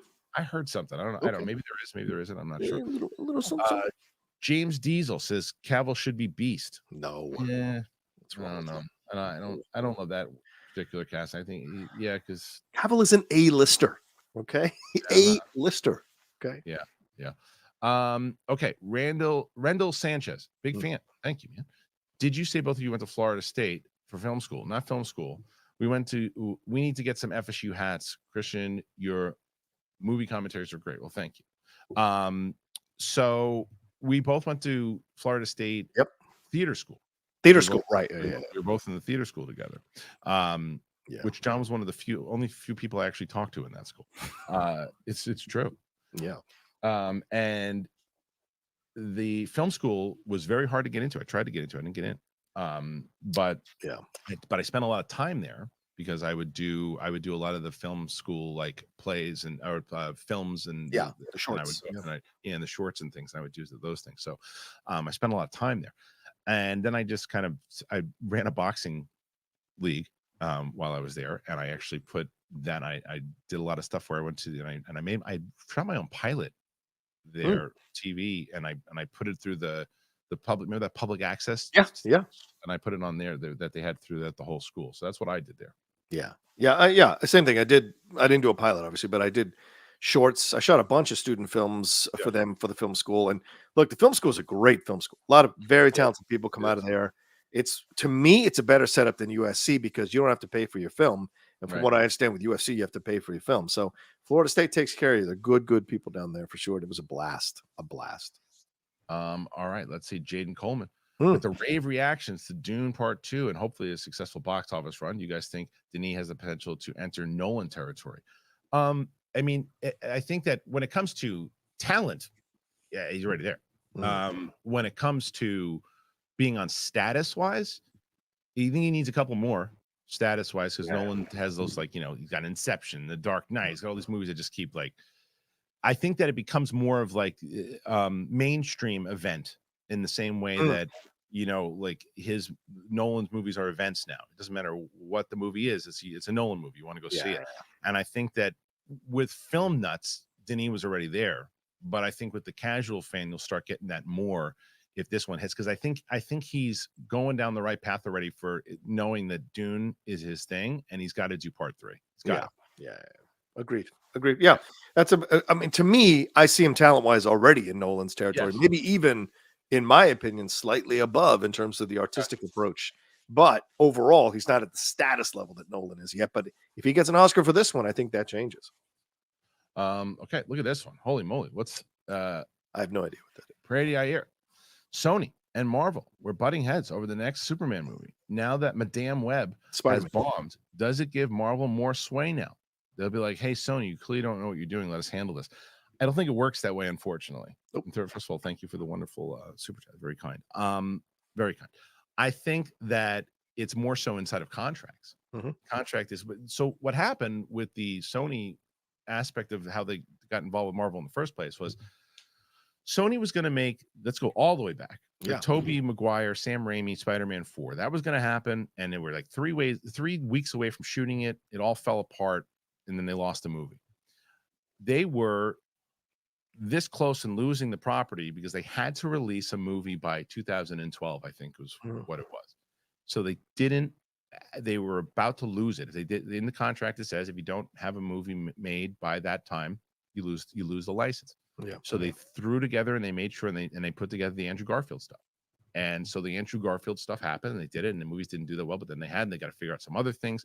And then fast forward to 2000 and after 2 years after when was I think 2014 was actually the Jamie Foxx one, right? Oh yeah, Amazing Spider-Man 2. You mean 2? I think so. Yeah. So then that movie didn't do very well. And then they were like, okay, let's have a conversation. Can we bring in Spider-Man to the MCU? Yeah. And then they had that conversation. They made it work when they put together this kind of 2016 was a major deal that they did, but they're able to have the license. They're not going to get rid of that license. They're not going to get rid of it. It's one of the hugest IPs. There's no way Sony gets rid of it. So you guys can't look at it like, what would you do if it was your friend? No, this is a business and they can't let it go. They have to make a movie every 5 years and 9 months that is connected to Spider-Man or has some, and those animated films count. So those count towards that whole situation, but they're never going to let Marvel do it. Because if they do not hit the goal and just let Marvel do all of them, they'll lose 90% of the characters in the Spider-Verse that they have the rights to. So financially, it doesn't make any sense to let go of Spider-Man. But I do think they do have to, at some point, work out some kind of deal with the MCU where they look, guys, we need a Spider-Man. We're either going to go with Andrew Garfield or bring back Toby, but we got to have a fucking Spider-Man. Something. Yeah. They gotta hire in the same way that I've been talking about this. I said this the other day. Kathleen Kennedy brought in or hired Filoni to basically be the Feige now, and they didn't have that for a bit. Say what you want, whatever. He already had that job, but it's official now, right? He's the guy who's running. Whatever you feel, however you feel about it, there's an official guy who's now paying attention to everything that's connecting and where it's all going. And they didn't have that forever. Sony needs that. Sony needs someone who really knows this. And I had suggested Lord and Miller. They clearly know great. They clearly know Spider-Man. Oh my God, that'd be great. They clearly know Spider. They're not directing those Spider-Verse movies, right? You know, they're producing, and they clearly know them. So let them run the live action version of it, and let them figure out a way to put this whole thing together. Because if Sony could actually get that whole thing together and put together a deal where they're making really good Spider-Man movies and a Spider-Verse thing, they could be on par with Marvel, with the MCU and DC. Yeah, Spider-Man is that big of a brand, but they're just it's a joke now, which leads to this next question. Brady a year. Do you think that Kraven's going to be a good movie? No, and I don't, because it's maybe not fair to anybody involved. Yeah, but I don't trust the Sony team involved right now. Yeah, and that's why. I mean, it's J.A. Bayona or J.C. Chandor. I always get those two mixed up. Who I think is a good director. You know, A Most Violent Year that Oscar Isaac won with Jessica Chastain, Margin Call, which is that kind of boiler room version of that. All is Lost, which I thought was good. I didn't like his Triple Frontier, but I think overall he's a damn good director. So I have hope, but like you said, the Sony system doesn't necessarily give me hope, but maybe they realize like these films are fucking terrible. We have to do something better or we're losing money, you know? You hope. Especially then if Kraven eats it, then they're gonna. I mean, yes. And Venom 3 is another test because Venom 1 did very well, 2 did okay. How's 3 gonna do? If Venom 3 does well, because it is gonna, like, the Sony kind of stink is gonna start blending into the mainstream. It really is. You've got multiple flops, right? Because you're gonna have Morbius, Madam Web, and then if Kraven flops and then Venom 3 flops, then it's completely rebranding time. You got to change things up, or you're just tainting the brand. Chair Bar 117, first time, long time. Thanks, man. X-Men 97. What are you hearing about the show? The only thing I heard about it recently is that I guess they're going. I didn't realize is TVMA. I think that's a good sign. Yeah, I'm really excited. Hearing great things about it, and that seeing all the fans react to it too is exciting as well. I'm definitely gonna watch them leading up to that premiere for sure. Our buddies over at Galaxy Geeks. Where is the movie YouTube space heading? It's so funny. John and I actually had a conversation about this morning. We're always talking about this. I have, and I actually was talking to another friend this morning too. I have never been happier in my career.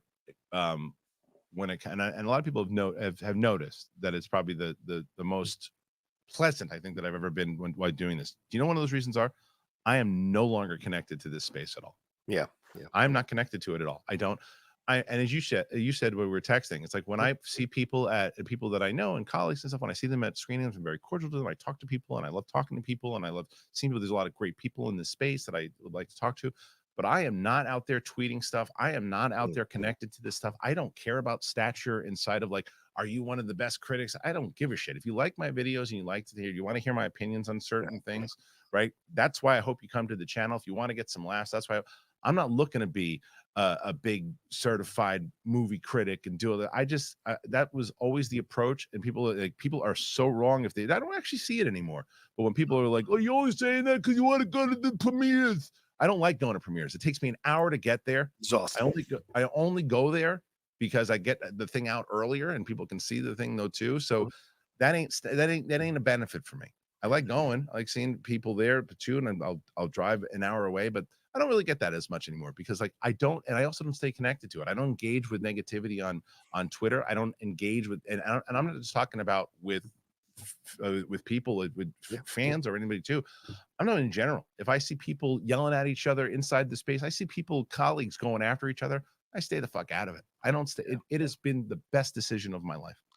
No, you're smart. And that's what we were texting about over the weekend, because I hit some kind of wall recently myself, and because I'm engaging all the time and I'm going back and forth with people on my Twitter comments and on my YouTube comments. And the truth is, I realize that it's really fucking up my mental health. Over the last 2 years, I've been in this weird kind of mental health cycle, and self-esteem issues are popping up again because of my reactions to things. And I saw, this guy, Sergio, who's in here, who loves to come at me, the jealous Latino. And you see these negative vibes and these negative things, and you just kind of go, why am I dialing into that? Why am I letting these people have control? And if you are so connected to the space, you can't help but sit there and compare yourself to everything. So I'm watching what Kristian is doing, and he's so fucking smart.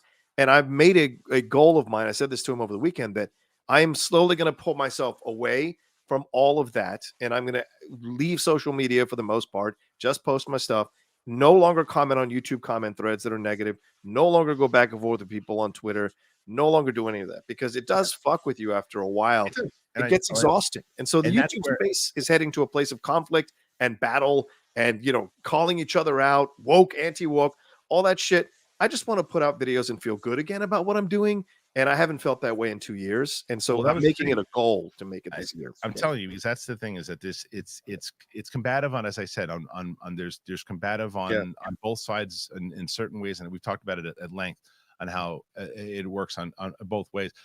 I have built out this little cave, and it has been so satisfying to me, because and I also love the fact that I put, and something for you to think about too, I put spam filters and stuff too when people, and it's my favorite thing in the world to do, dude. I don't know why I do this, but I love this so much.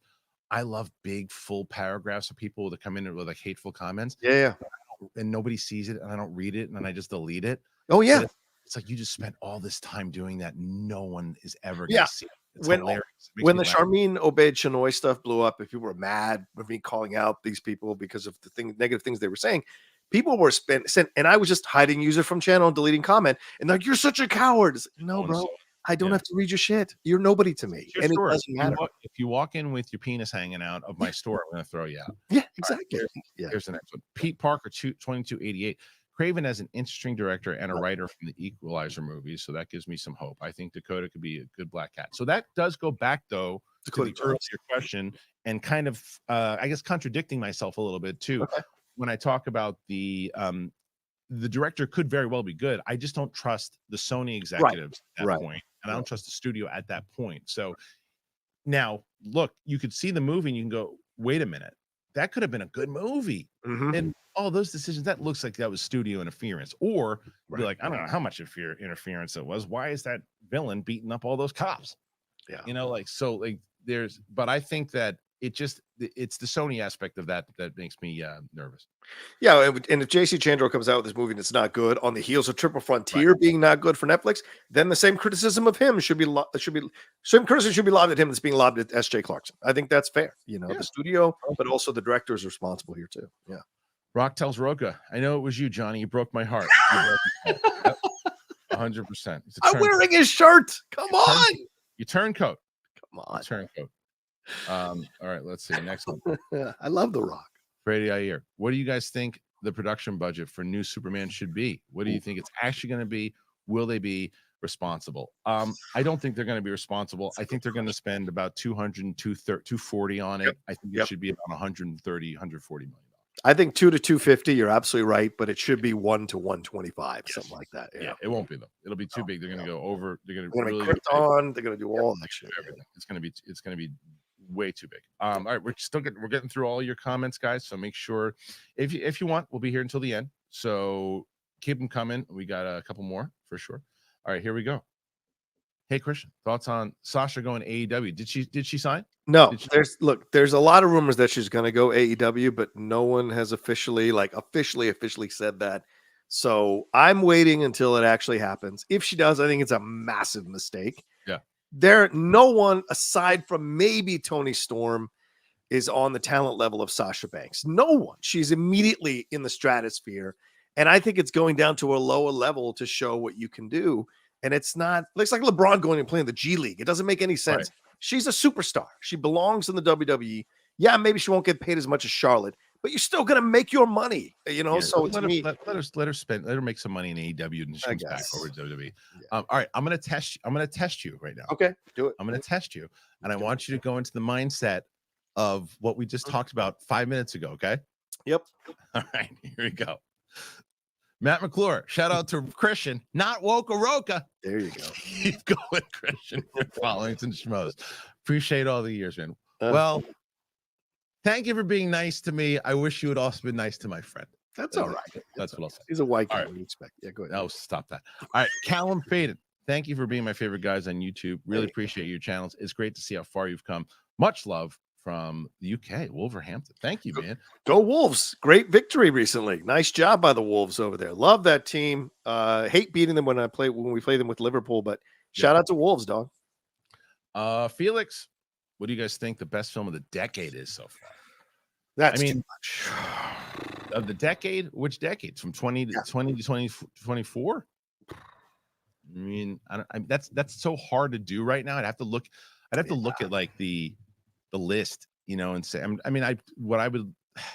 favorite film and best film is different though too. Like last year, my favorite film was Godzilla -1. The best film was Oppenheimer. Oppenheimer might be my favorite film of the last 4 years if we're dealing with the last 4 years. Look, Dune's in there for me too. I mean, I don't know. Dune's a conversation, but Oppenheimer's still the top. That's what I mean. So I got to check that out. Yeah. Prady a year. Thank you, Prady. Really getting involved today. Thank you. Yeah, thank you. Will you guys be doing reaction and review videos for the Netflix Avatar, The Last Airbender series? Did you both like the trailer? Thanks, guys. I did like the trailer. So here's what I'm going to do. I'm going to do the same thing I did for Echo, I think.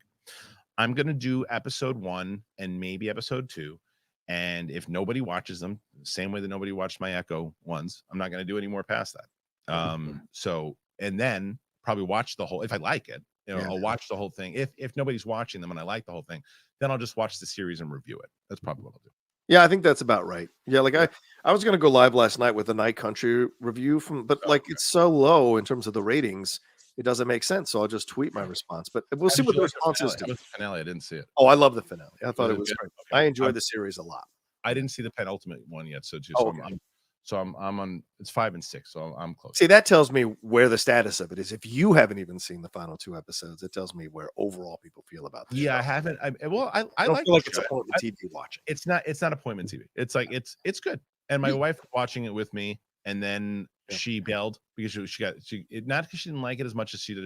It was the end of 4 was too creepy for her. She's like, I'm not invested enough to be creeped out, is what her thing was. So that's fair. Then she bailed on it, and I watched the rest of it the other night and thought it was good. But there's nothing really I'm watching that I'm like is appointment watching for me right now. I like Mr. and Mrs. Smith. I think it's good. Yeah, I like this one, but there's nothing yet that I'm like, come on. So I'm hoping something comes pretty soon. Mine just popped up. Love is Blind. Let's go. New season. Let's go. Hilarious. All right, Artem Chakramanyan. I hope I said that right. Probably didn't. Everyone considers Andor to be a masterpiece, but I was very bored watching it.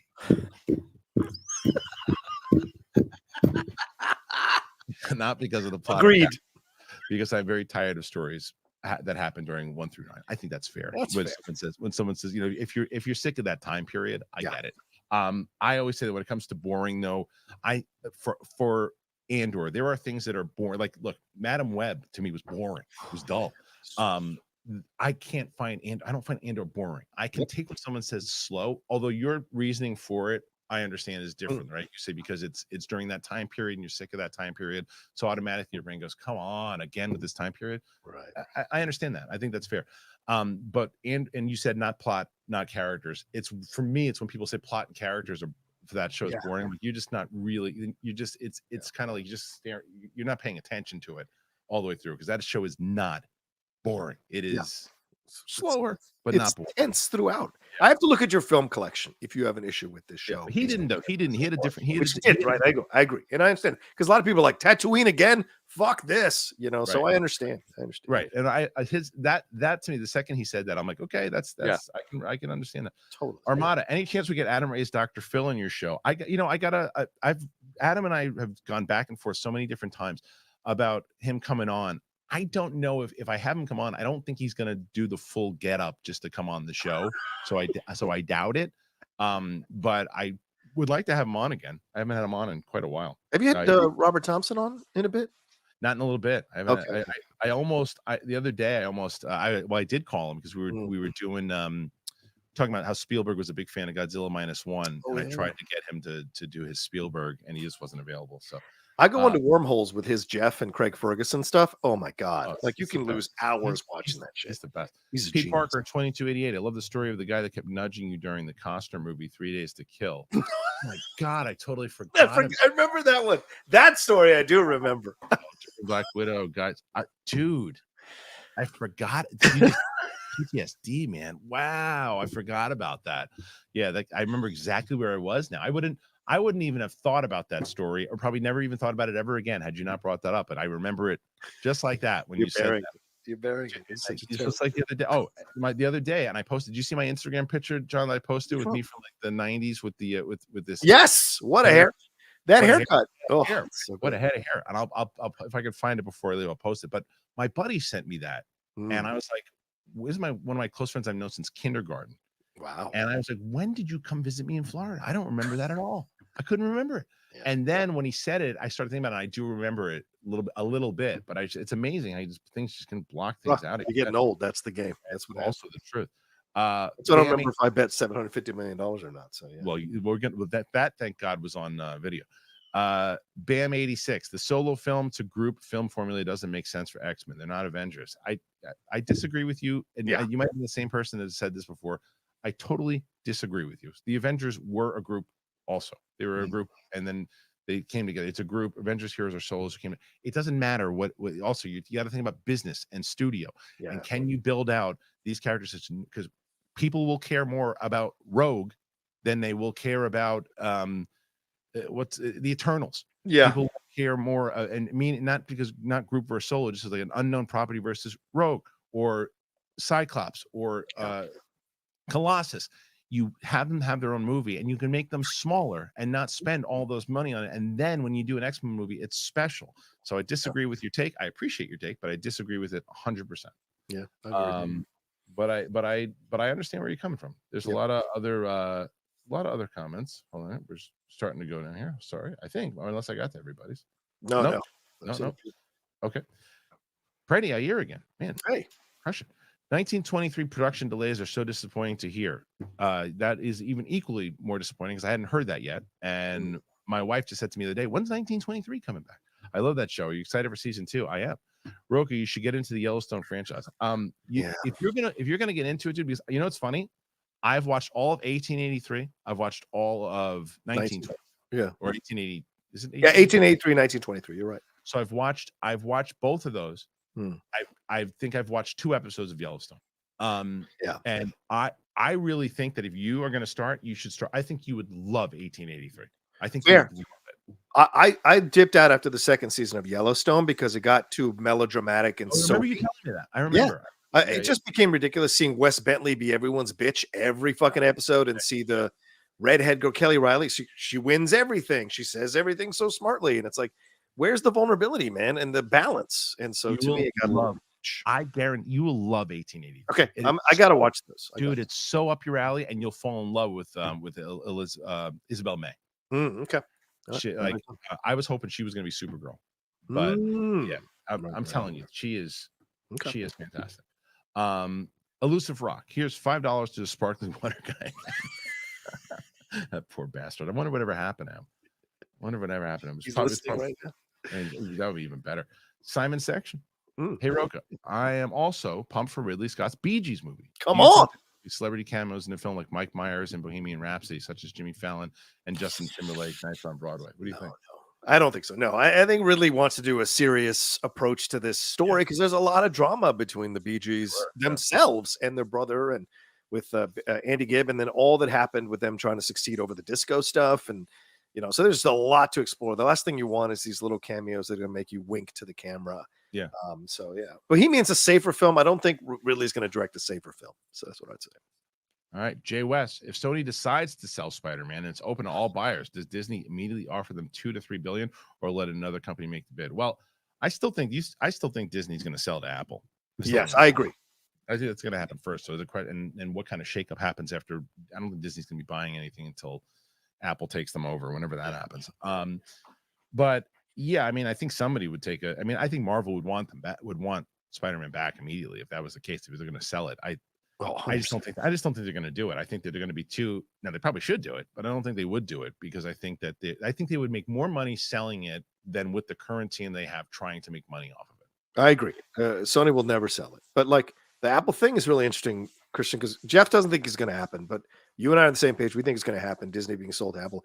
Disney buying a games company recently, I think is a very interesting thing to look at because Apple doesn't have that. It's the one area of the market they haven't gone after.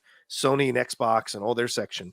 If they go after the games market through Disney, I think is a real interesting move for them, especially with that Apple Vision Pro that's out now. Like if you can play video games on that, say fucking good night, man. I want to get that. I really want to get that. I can't legitimize the cost of $3,500, but I want it sold. I know. I can't. There's no way. But there's people driving with these things on. There's people. Oh fuck! I saw that. Yeah. People walking across the street with them. What's wrong with people?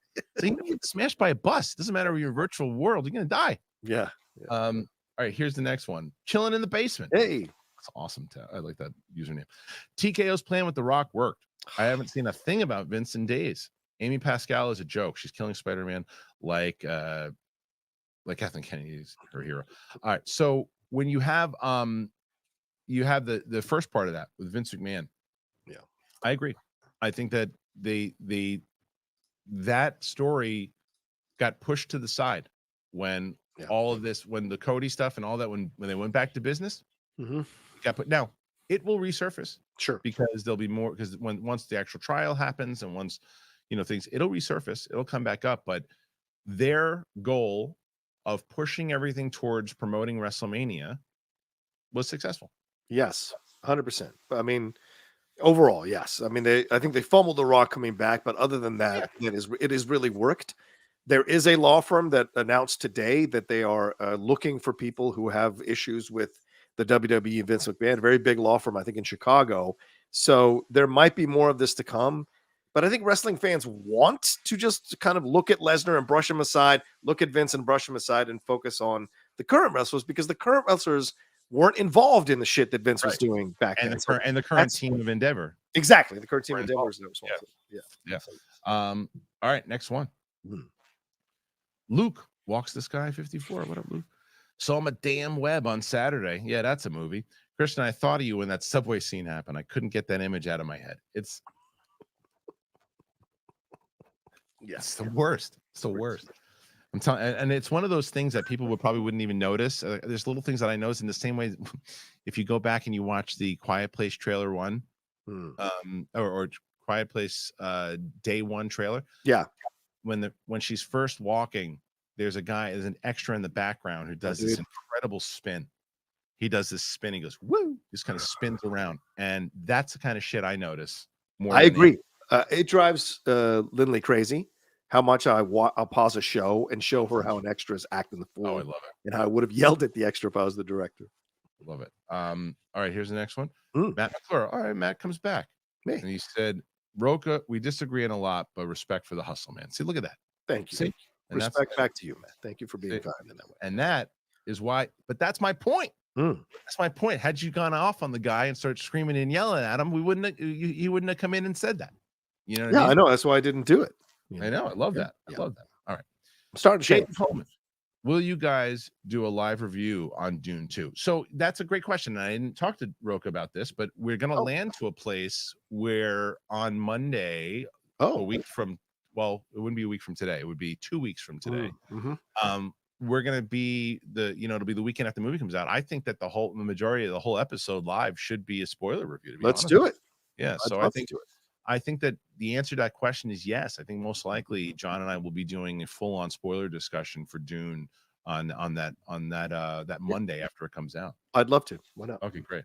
I would love to. Thank you guys. This is from Luke Walks the Sky. Thank you guys for being inspirational. Thank you. I've been watching you guys since AMC. You guys are a reason why I do my mini reviews on Instagram.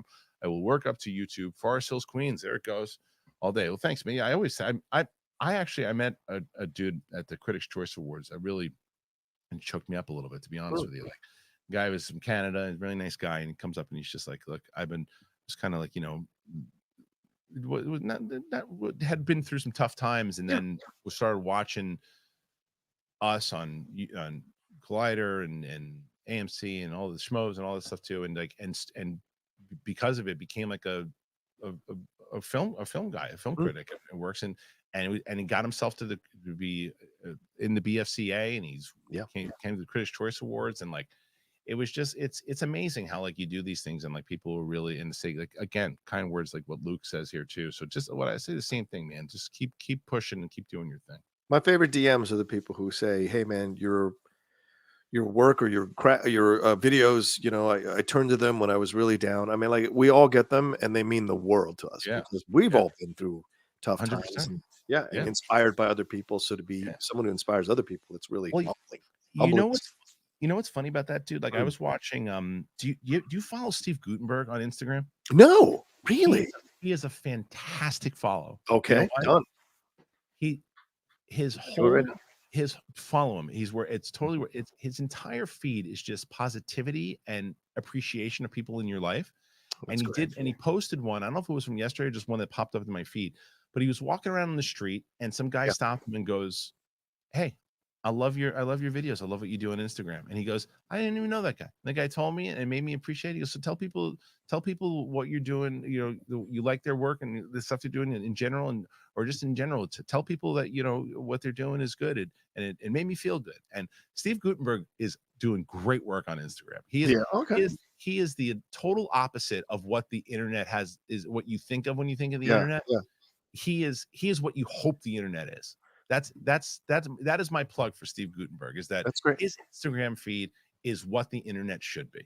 We're starting to see more people embrace positivity and focus on positivity, right? Yeah. And it's like we said, if the Joker appears, if the Batman appears, the Joker must be created to counter Batman. If this much negativity appears, positivity must be created to counter the negativity. It's the natural order of things, balance. So I'm seeing this more and more, Kristian, myself. Yeah, it's great.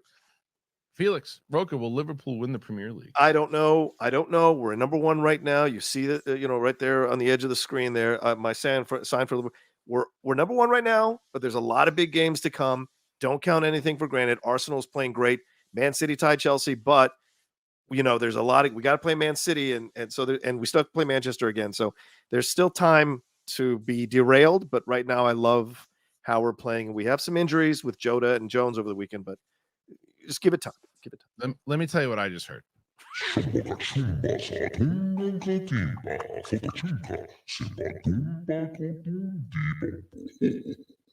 That's what I heard. Solo. I knew none of that. Speaking of Star Wars, Johnny Venerable, odds that Boba Fett is in the Mando movie. Pretty high. Unfortunately, no Carl Weathers. I know. Who's this cast made of? Need Boba Redemption, Book of Boba Fett, also Cad Bane. I think that unfortunately, and I say that I love both Tamora Morrison. I love Ming-Na, who is going to be on Katie's show soon, and nice. I love the cast. Did not like that show. That show to me was dull, right? And it was unfortunate. I think Filoni really loves it. I do think that they both should be in the movie, but I think the reason I bring all that up, I think that they're going to announce a Boba Fett season 2. I have no inside track on that. I know nothing about that. I'm just saying I feel like, because I think that Filoni really digs it, I think they're going to wind up giving it a thumbs up. Yeah. I think that's a mistake, unless they're going to really. I know it's Favreau's show, but I think they're going to. Unless they switch it up completely and just do what they originally said they were going to do and make it like a full-on gangster type of show. Yeah. But who do you think shows up in the Mandalorian movie? I think the regular cast of characters that you've seen throughout the seasons for sure. Bill Burr will be in it. I know you don't like that, but I love that. I'm sure Bill Burr will be in it. Yeah. I don't think Boba though. You don't think Boba will be in the movie? Yeah, I don't think so.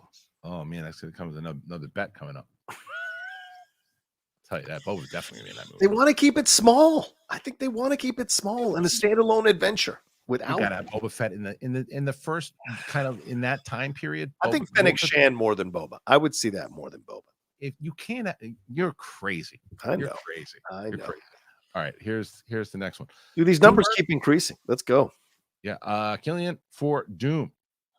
He's 47.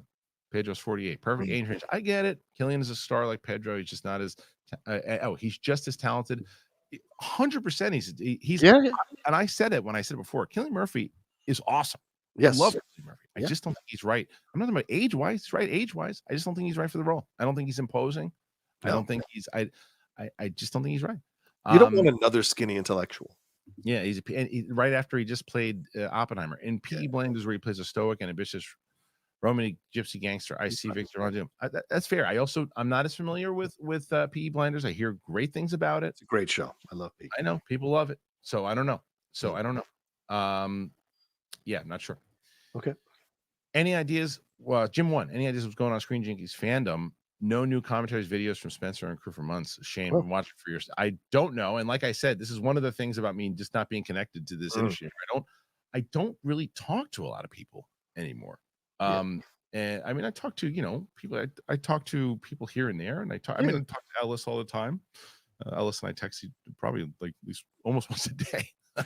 But I talk to Ellis all the time. In between his box jumps. Yeah, I spoke to Ken last week. Yes, me too. I said, see John. I mean, I got people in my crew I see all the time, but like, but I don't really not as in touch with everybody. So I really don't have an answer on that. I don't think you, John, you don't know, do you? No, I have no clue. Like you, I don't really pay much attention to all that stuff that's going on because just kind of working on my own stuff. So yeah. Okay, so let's see next one here. This is the next one. Bob Skywalker, guys, always remember when you take on the responsibility, power will come. I couldn't believe that they wrote that. I couldn't believe that they did. It's like just say it. Either say the actual line itself or don't say it at all. Oh God, that line. Silly. Oh, right? ridiculous. It's out of control. Yeah, out of control. Brady again. Brady crushing today. Rocha, you will definitely love 1823. Right up your alley, and you'll love 1923 too. I agree. I agree. I think you'll. I think that the guy that plays Harrison Ford's nephew, one of the guys that plays his nephew, like he's like the hunter in 1923. I think he's a major star. I really do. I think he's a major star. The question is if he can break out past this role. Hopefully he does, and hopefully the season 2 takes off. I think he's a major star. Yeah. All right, let's see. Rocha, your honest prediction of the Carabao Cup this Sunday? Yeah, it's Liverpool versus Chelsea. Okay. I think he goes to penalty kicks again, and I can't tell you who's going to win. That's what I think. Chelsea's been playing well lately. They held Man City, and we've just lost Jota, and we got a couple other injuries, so I don't think we're going to be at our best. If we'll be lucky to go to penalties, that's what I'll say.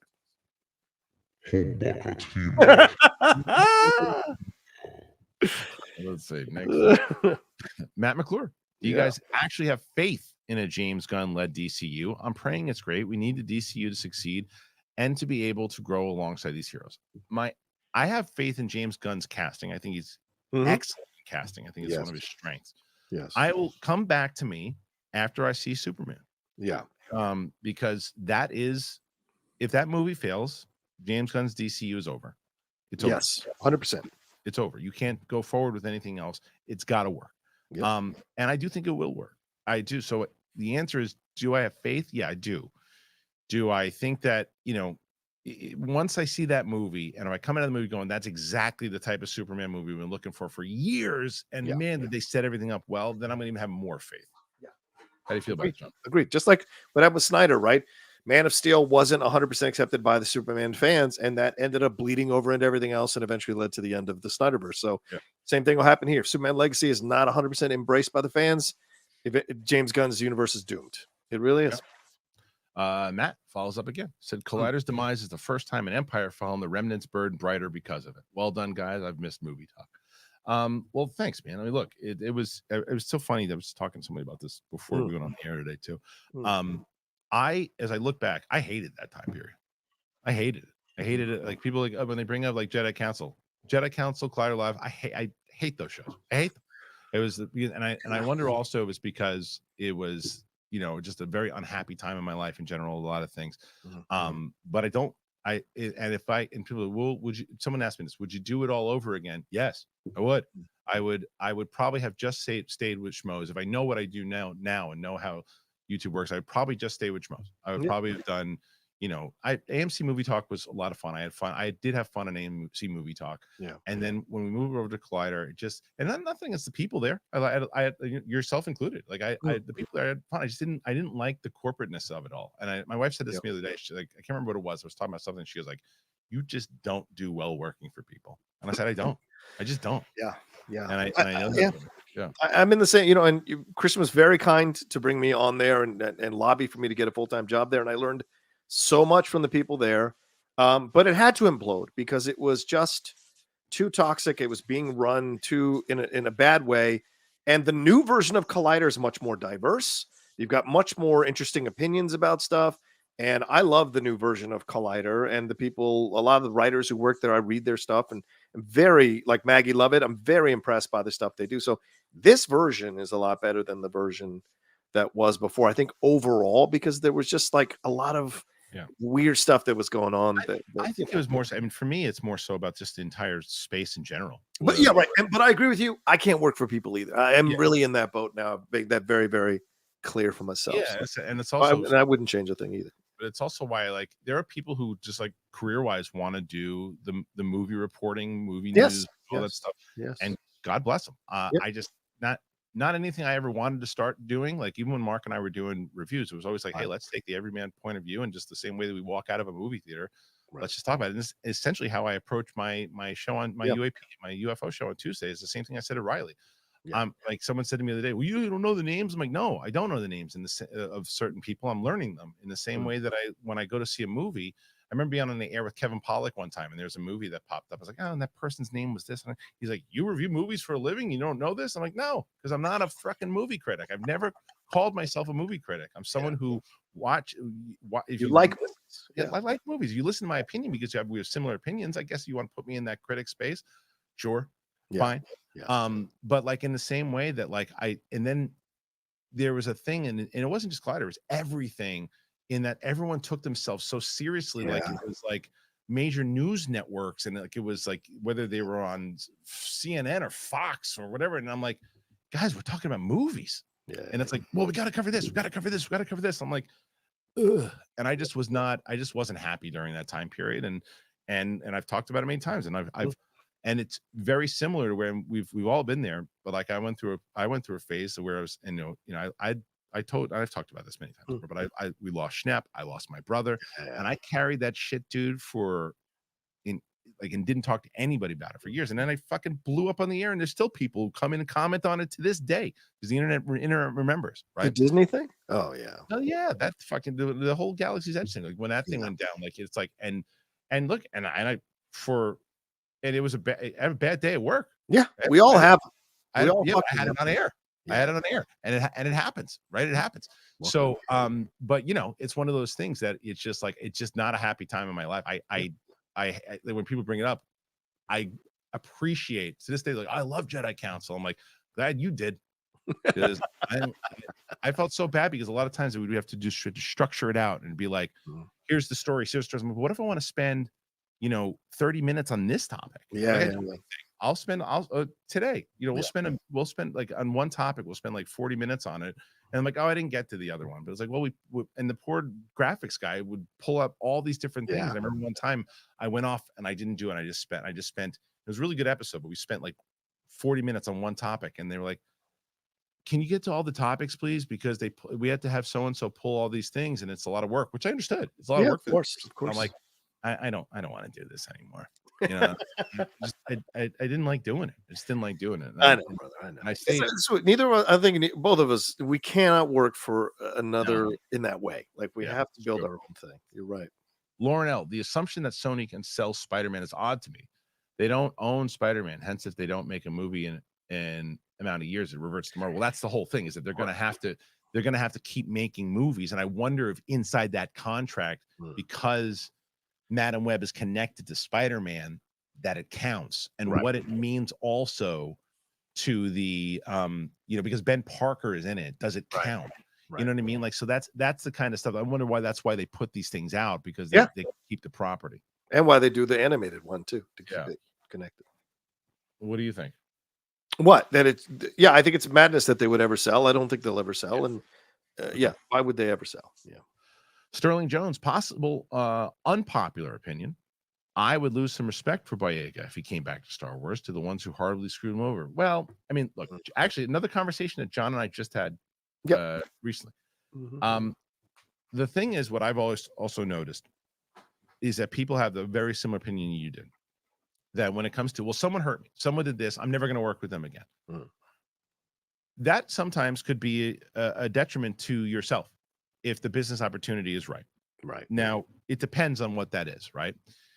Now, if somebody comes to you and says, look, what we did was wrong, we did this, we did that, we want to make it up for you, and you're like, and then you can benefit yourself and you can benefit your career from it, I wouldn't lose respect for John Boyega at all if he did that. Absolutely.